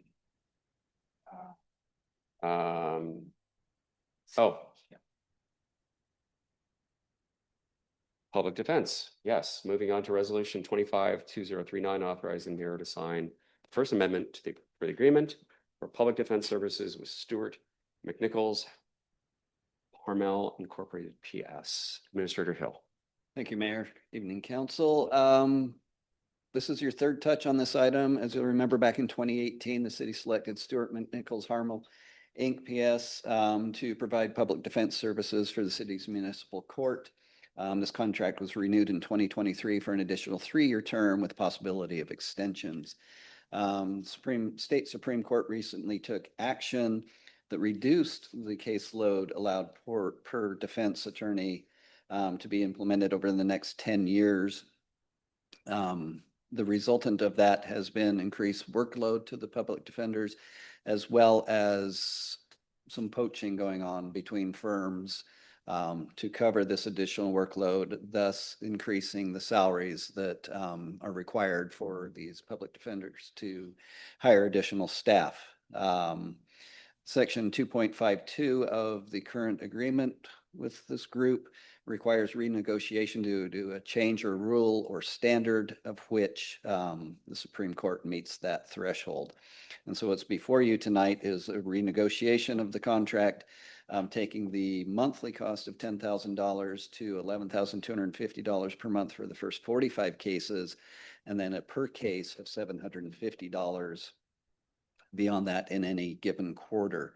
In 2024, there were 217 cases that our public defenders handled. In 2025, we're on track for 224 cases.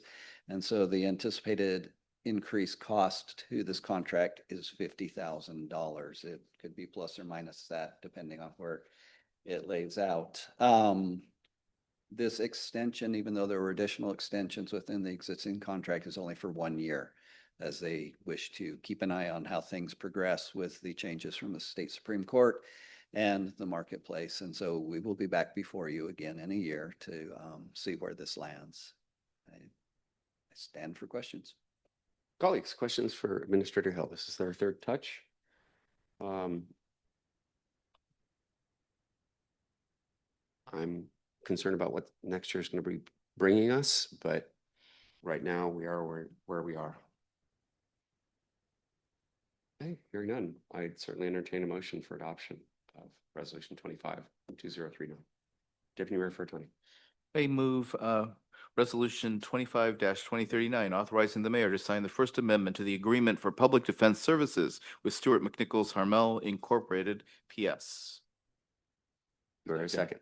Second. Been moved and seconded to adopt Resolution 25-2039. Any further comments? Hearing none, all those in favor signify by saying aye. Aye. Aye. Any nays? Ayes have it. That's 6.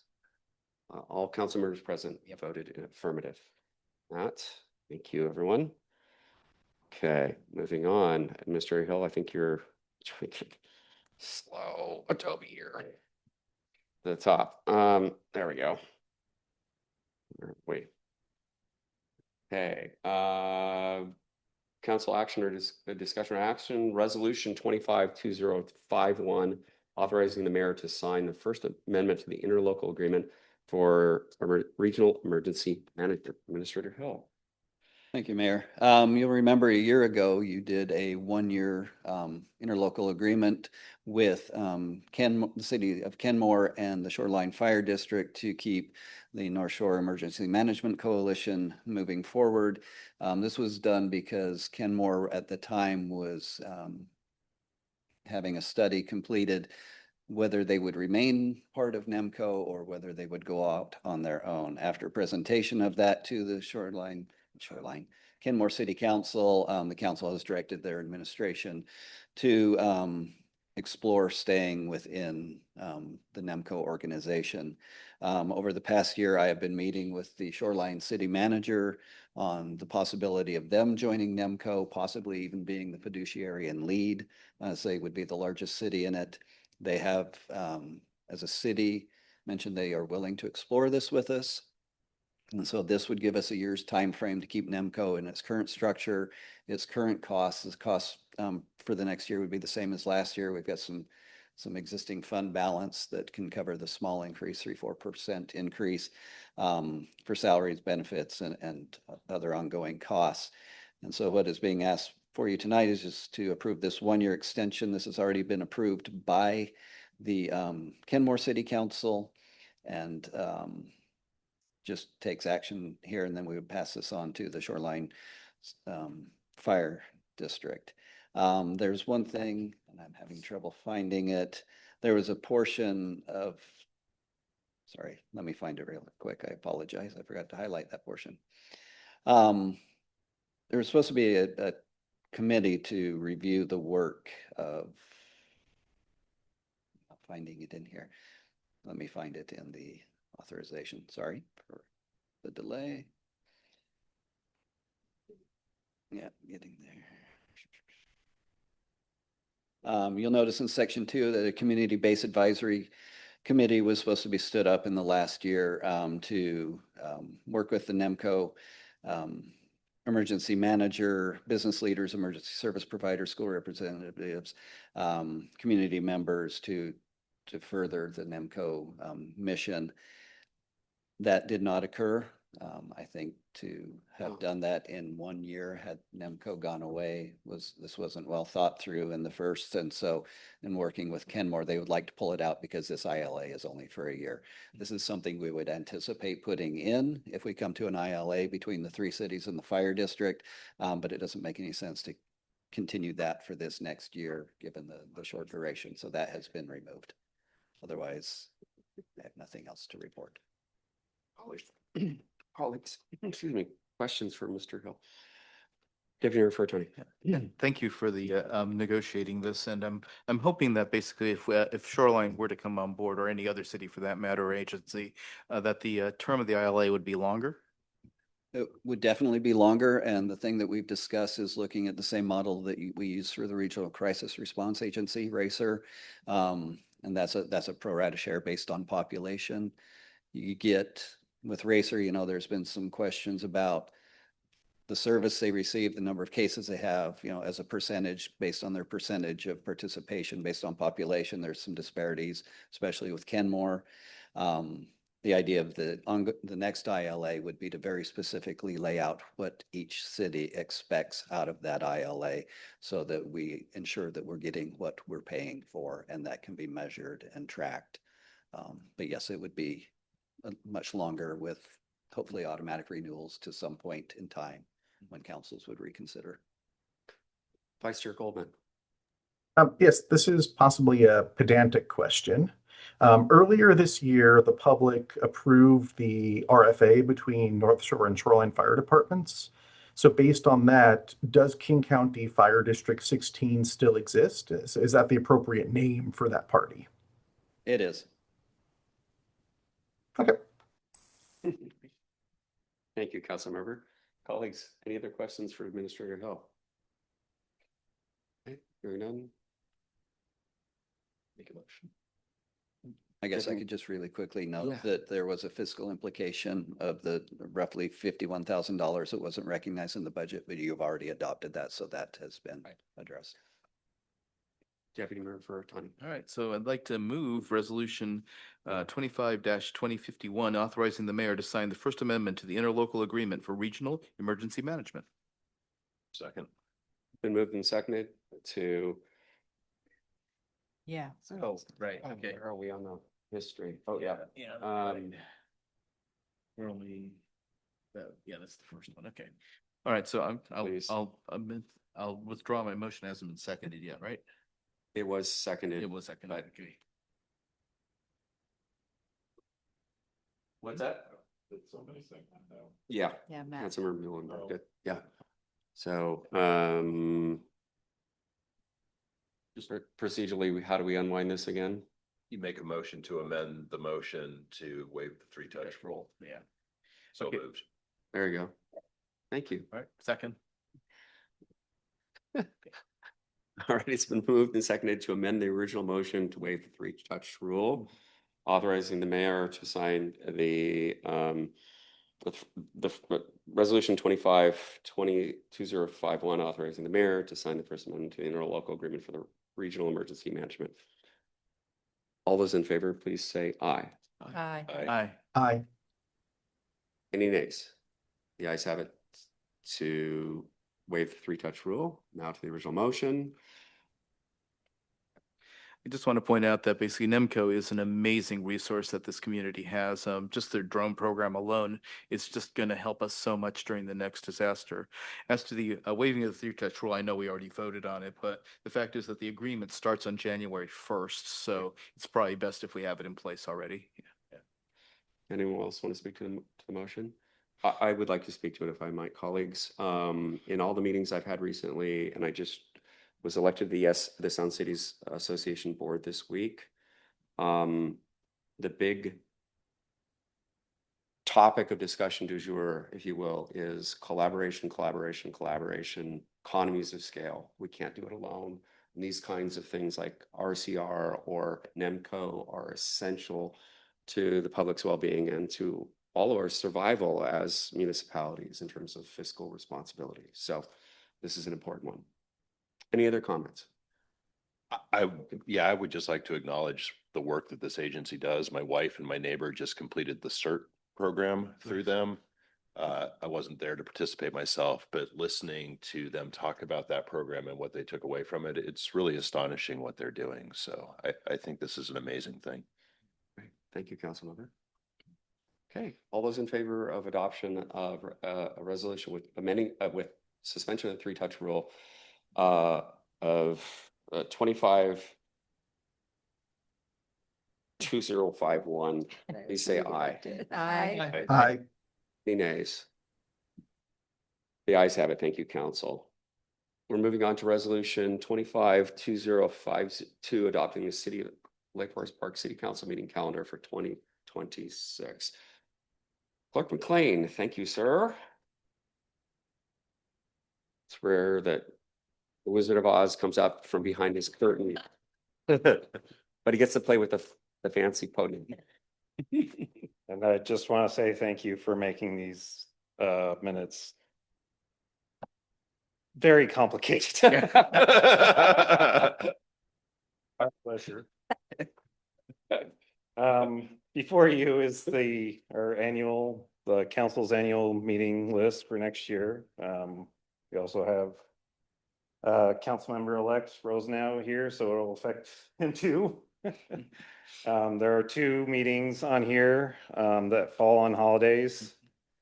The January Committee of the Whole falls on Martin Luther King Day, and the one in May falls on Memorial Day. So was open to suggestions about whether or not to cancel those meetings or move them to another date. So pleasure of the council. Colleagues, what's your pleasure? If you refer to Yeah, thanks, Clerk McLean, for basically the, getting this list together. It's very wonderful for me to program my Outlook calendar. Just wondering, do we have to make the decision right now, or can that be made on the fly? I would suggest that you make it now since these get published on January 1st. Okay, fair. All right, I guess I would suggest everybody look at their calendars then. It's just with one caveat, you can cancel a meeting Yeah, in we can- advance. It's just a little bit more difficult to add a meeting. It would have to be a special meeting. Right. Depending on. Those 2 meetings, if I may, my suggestion would be to move it to 6 p.m. before the regular meetings, the last regular meetings of those months. So the January 1 would be January 22nd at 6 p.m. and the May would be May 28th at 6 p.m. I already have committee of the whole on the 26th. Right. So it's not adding additional dates to your calendar. It's Right. just adding additional hour Yeah. of your time. How does this sit with everyone? Sounds okay. Okay. So January. so the committee- Recognizing that we all have lives and Right. there are things that, so it doesn't have to be perfect. I'm trying to coordinate amongst 7 Okay. plus 1. Sometimes it can be challenging. Councilmember Goldman, I'm sorry. Yes, for January, I think we might have some cow items that might have some time sensitivity. So I was leaning towards January 12th personally.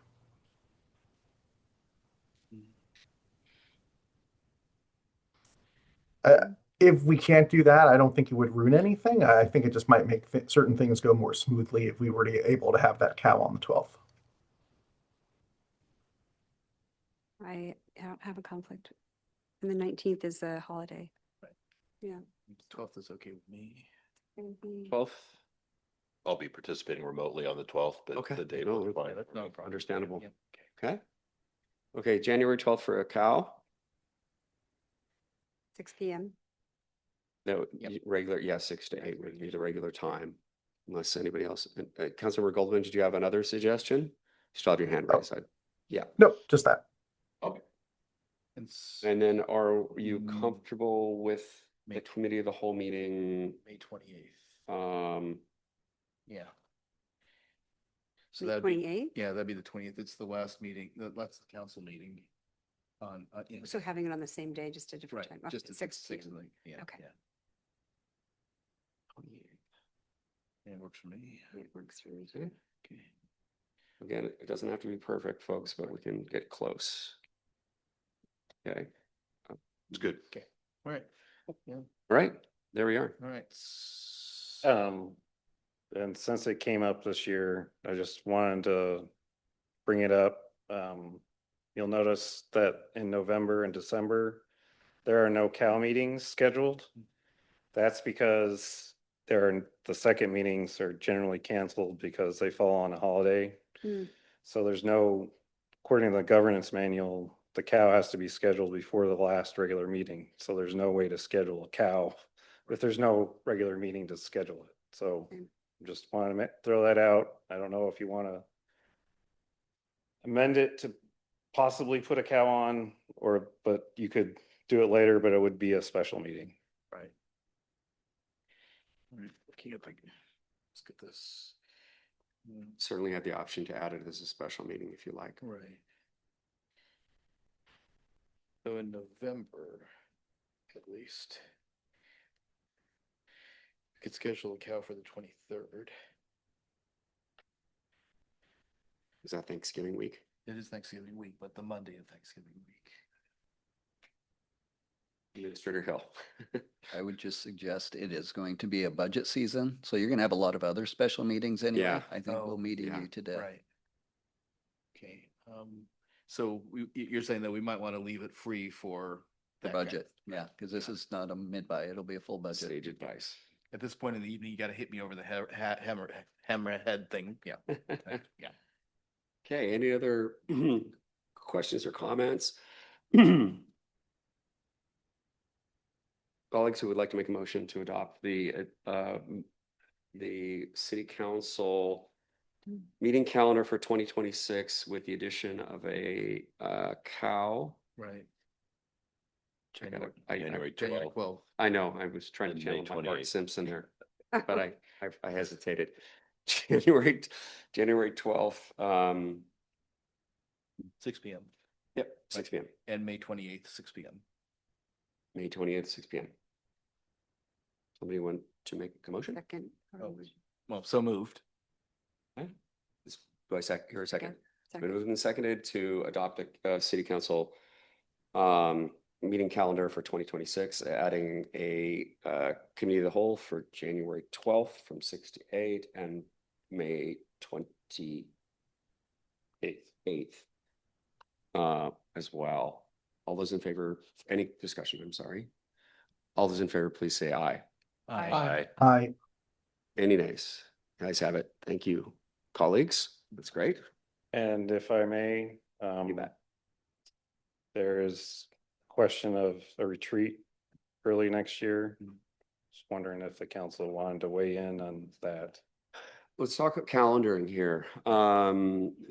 Council leadership had talked about having a retreat earlier, which I fully support. The question becomes, it's very difficult to do that in January, staffing considerations and getting everybody onboarded and up to speed with the new year. So February is the rule. Unfortunately, first 2 Saturdays are burned.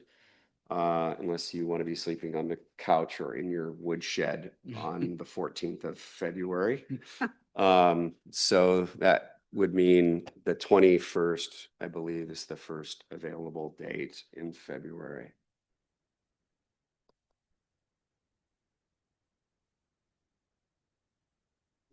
Are we looking for a motion or just an agreement? Direction. Direction for staff, because it does take an enormous amount of Right. work to, Of course. heavy lifting. Councilmember Goldman.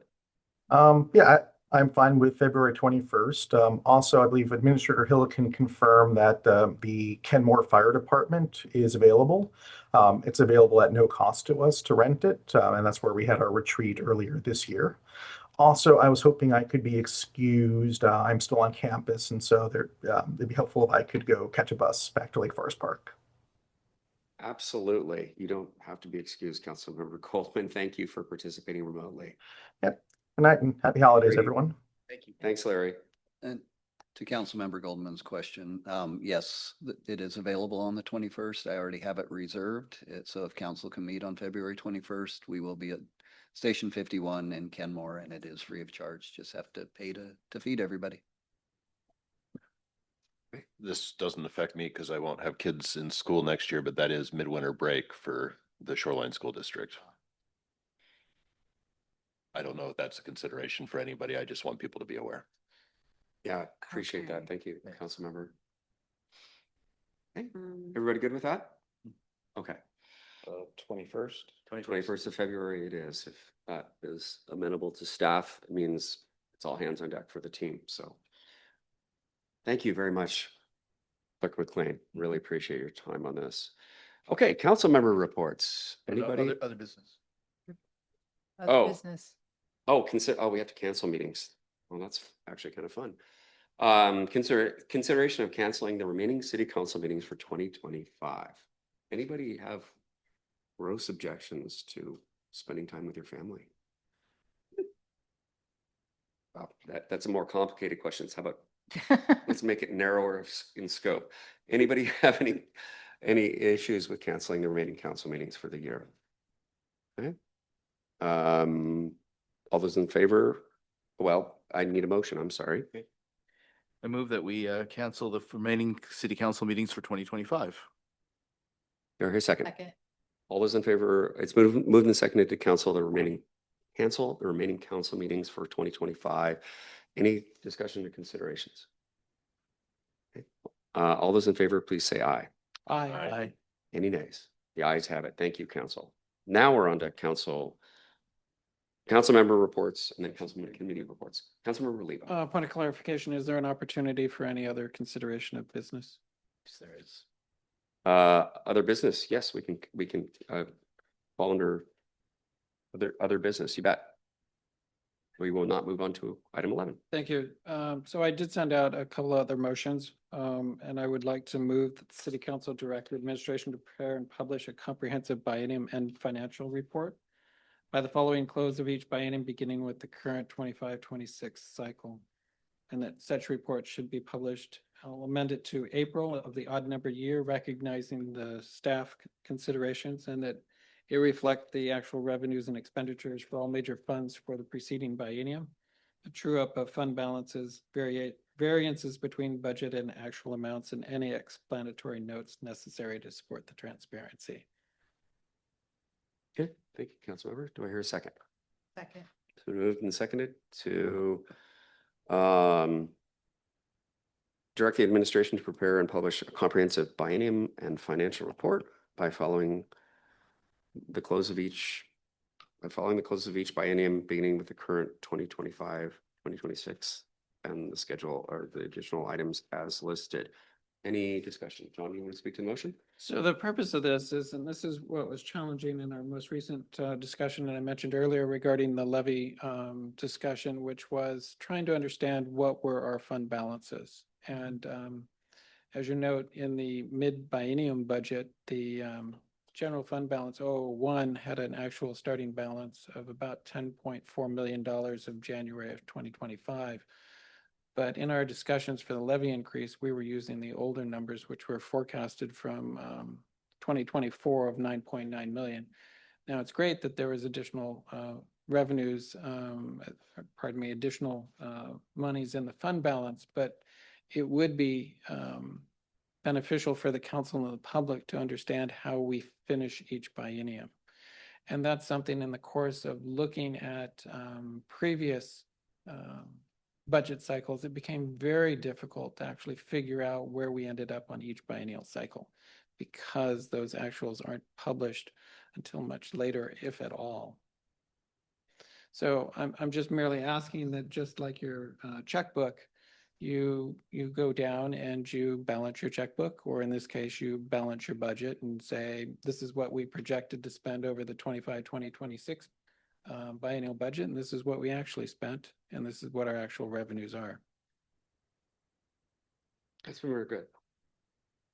I just want to add that understanding what the actual budget's amount were during any of our meetings, a lot of rework was done because questions were asked, and the information had to be provided later that directly reflects this when we're in our budget finance meetings. And then also people in the public have made comments about not understanding exactly where the budget was. So I'm just offering out that it would be very helpful, especially as I'm not as astute as Councilmember Lebo in looking at budgets, but there was some discrepancies that were apparent even to me. So it would be helpful. Thank you, Councilmember. Colleagues, any other? Did we refer, Johnny? Well, again, basically, this is, seemingly, I agree with your goals for this. Having these numbers being clear is nice. I just wanted to find out from staff what this would entail. Would this be a lot of work, a little work? I think we need time to evaluate what's being asked here and report back to you on how much work anything new is additional work. And so we just have to identify that, like I repeat, when a department is asked to do something additional, that is the director, period. There's nobody behind them to help them. In such small departments, you have very specialized people doing very specialized things. They don't back up. You don't have an assistant finance director. This falls directly on the director. And so until we have time to analyze this, I can't speak to how much additional time this would add. Colleagues, I'm looking on, hang on a second, let's go around the horn here. Anyone else? Councilmember Saunders, Councilmember Muilenburg? Questions, comments? Yes, back to you, Councilmember Good. Okay, what I'd like to ask is that if it's not appropriate to bring it up now, how can we make sure we can bring it back again?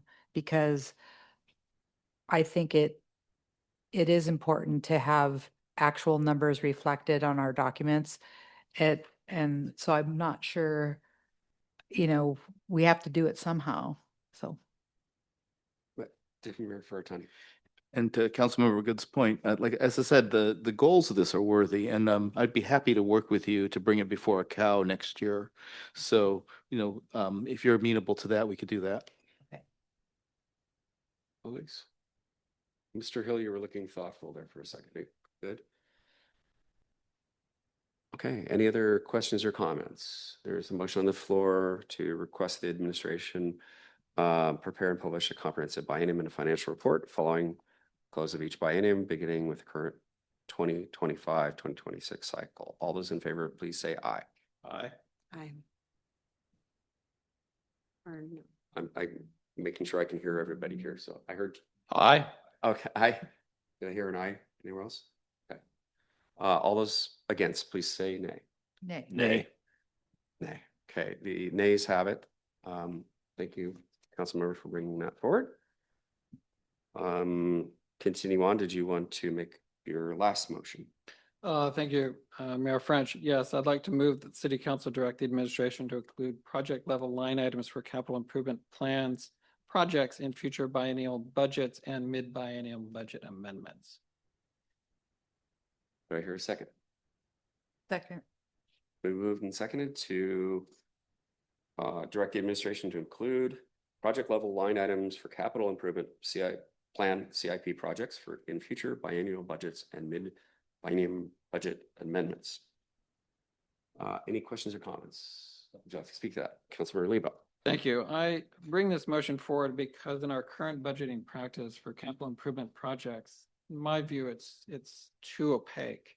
And I say that because while the CIP provides detailed project-specific spending expectations across multiple years, but the adopted budget shows capital appropriations only at the fund level.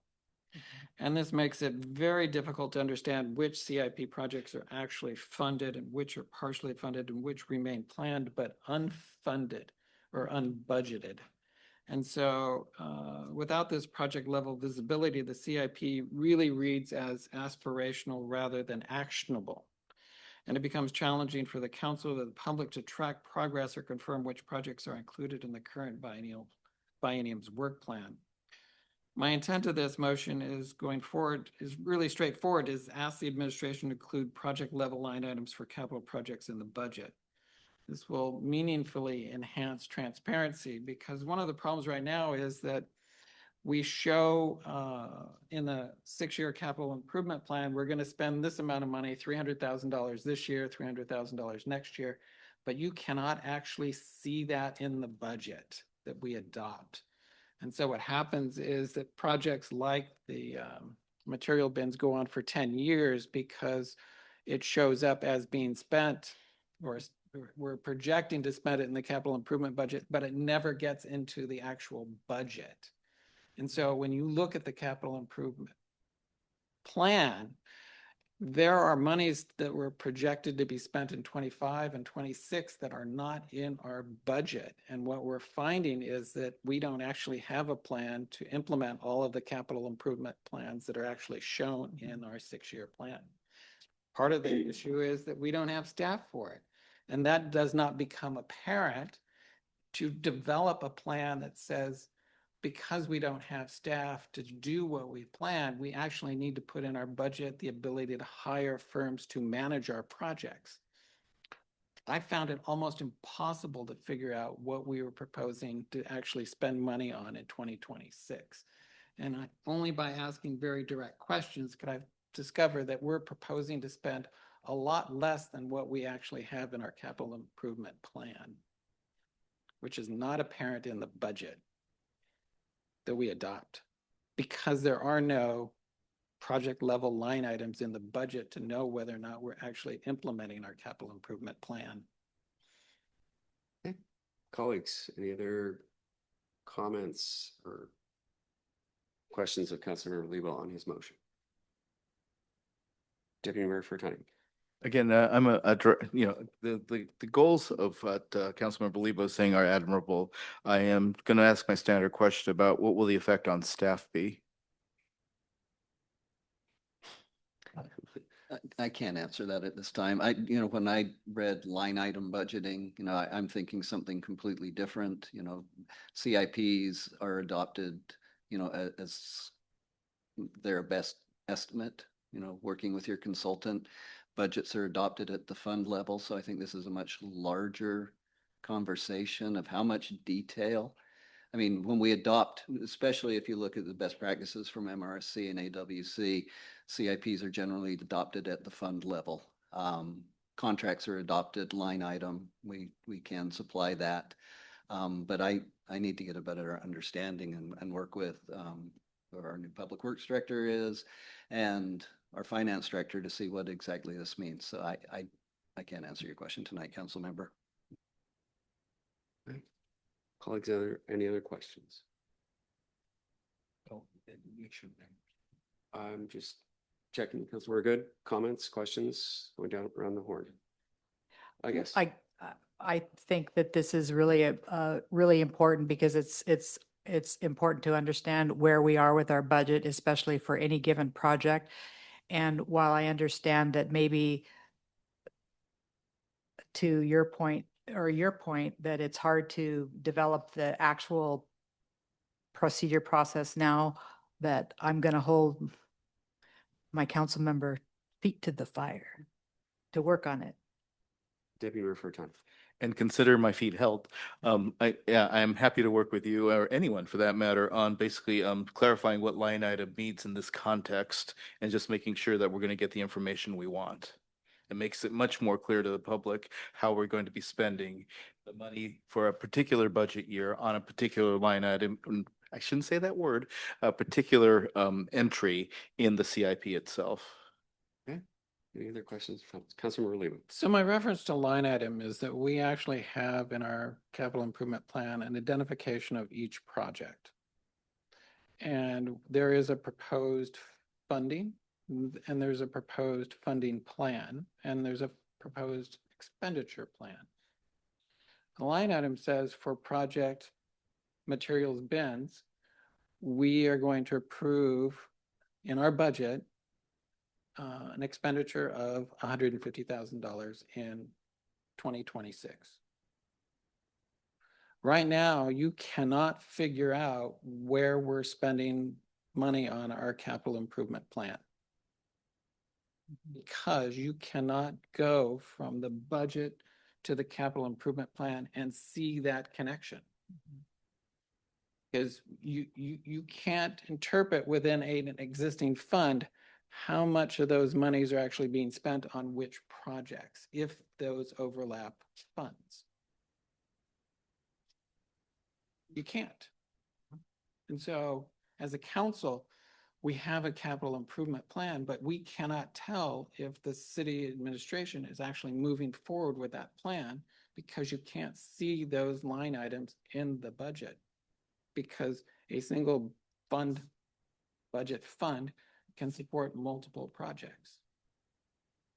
Thank And you. all I'm asking is to say, if we're gonna, if the city is planning to spend money on a project next year, that we actually identify that in our budget. Colleagues, any other questions, comments?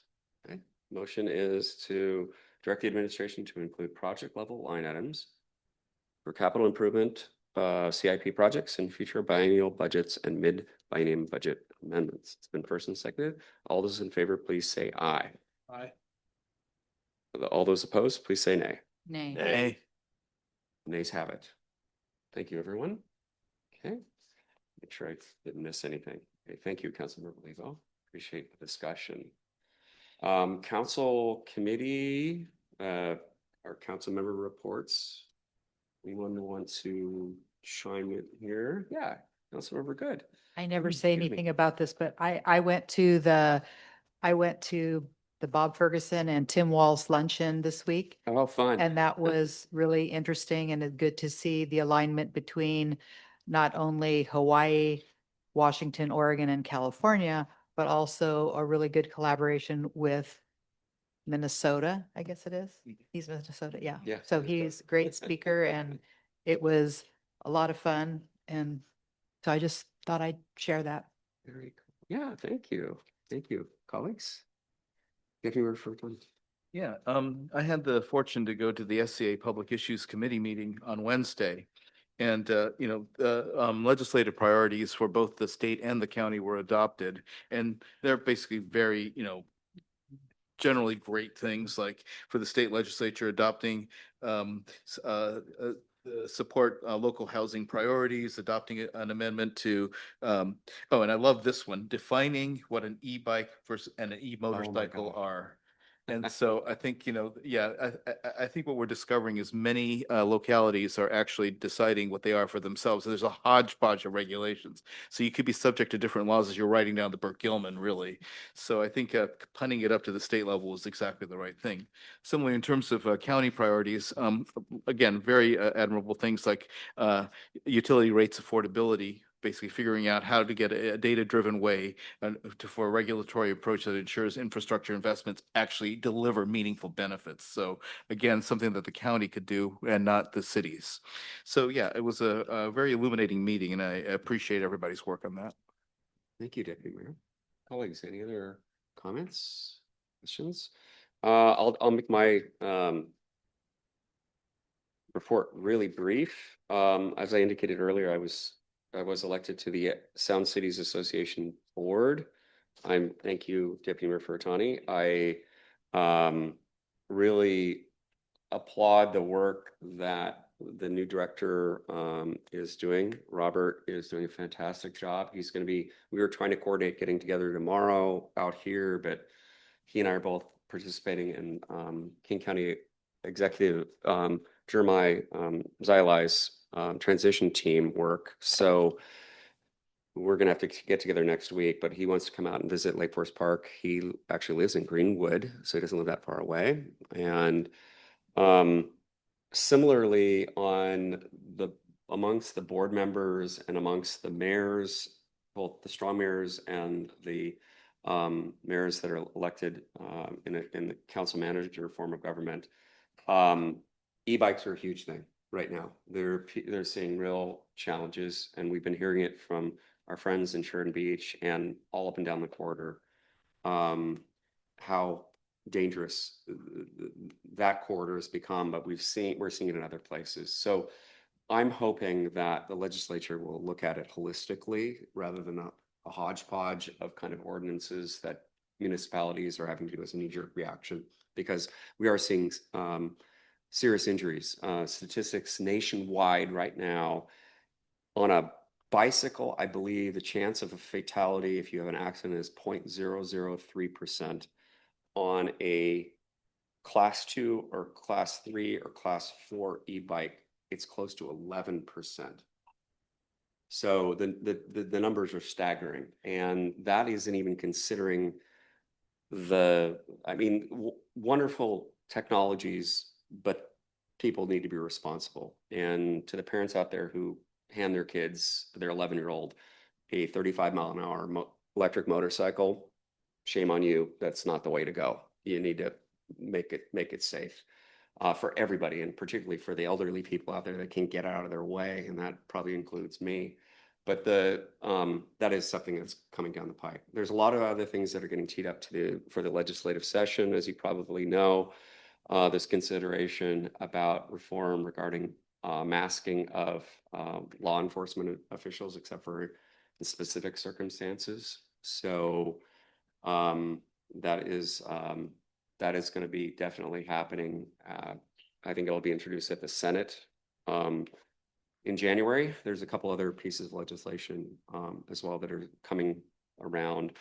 One of the other things I just wanted to mention too is, and I hinted at this earlier, the idea of collaboration. I think that amongst the cities, certainly amongst the Sound Cities organization, there was a bit of a hiccup and, a lull in its city's enthusiasm to be participating as robustly as they had in the past. But there's a renewed interest, and I think that it certainly showed through the board of directors election process. There's a lot of people that wanted to jump in and help out.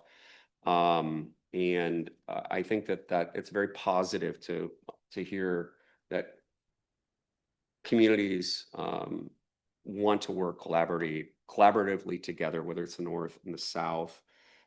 We've always worked really great with our neighbors, with Shoreline and Kenmore and Bothell and Woodinville and Kirkland and around the North End. And so there was a renewed pledge amongst a bunch of us just offline a while ago to make sure that we keep the dialogue open, talk about shared successes, collaborating, and economies of scale when it comes to things like NEMCO, RCR, those kinds of things. Those successes need to be modeled, enhanced, nurtured, and move forward. So I hope NEMCO can move forward in a really positive manner in the new year. And I know that our friends in Shoreline and other cities are going to consider what needs to be done there. So I think that's pretty much all I have. Other than that, the wildlife is out there, folks. You know me, I love my animals, and the otters were in the creek down here, McAleer, running around, giving people fits. The beavers have been going crazy. And thank goodness we haven't had any flooding issues. Speaking of beavers, nature's the clouds up above saved us. I think it was not as bad as some of our friends to the north and to the south, and particularly to the east. So we think about how, and it's not due to crest until 4 a.m. So flood stage is record levels, I believe, on every river this year. That's 100+ years of data. So I hope everybody's safe. And I was going around to all the different culverts, even the ones that we haven't done yet, and we have still capacity, folks. So our new culvert was not scouring away the new plantings. It's holding. So we've been doing the right thing, and I hope our neighbors are successful in what they need to do. So with that, I would just say have a wonderful holiday season. And I will move on to the administrator's report, and he's going to tell us all about bears and deer, and I don't know what else. No, nothing there? No bears or deer. Okay. No, I just did want to point to a couple items in the administrator's report. The Kirkland Crisis Care Center, King County, through the Crisis Care Center levy, is looking to purchase that building from the private owner. That is a good thing for the Crisis Center because it's kind of a tenuous relationship. I think there was some definite concern of that property owner of that use. And so this would be a direct purchase of that property. So this question that I asked them is if the levy didn't get renewed, remember this is a $1.2 billion levy that the county passed, they would just be looking at O&M. They would own the property outright. It also gives us the opportunity on top floor, at a future date, we will need a new home for Racer. That is something we've always explored, not something that we could do with the current owner, and something the county is willing to consider as they purchase the property. So good news there. And then on Racer, speaking of them, I noted in here that we had previously, the board had previously budgeted to use $457,000 out of the rate stabilization reserves to balance the budget. We use it to kind of smooth the budget over the next couple of biennium. due to additional revenues coming in through grants. We won't need to spend that. So we will keep that within the reserves to for the future biennia to smooth those out so that we don't see huge increases to the cities as we move forward. Costs go up everywhere, so. And other than that, I just wish you all happy holidays. Welcome to Councilmember Muilenburg. Yeah, Councilmember Rosenau, we'll see you next month. Thank you, Councilmember Lebo. It's been a pleasure, and I'm sure you'll darken our doorstep at some point and see you again. Thank you. Thank you, Administrator Howell. And with that, we will be hitting the ground running the first part of the year. Reminder, you have council organizational meeting, part of the first council meeting, just for the edification of everybody out there, where you'll be selecting your council leadership, talk about appointments to committees, also regional things.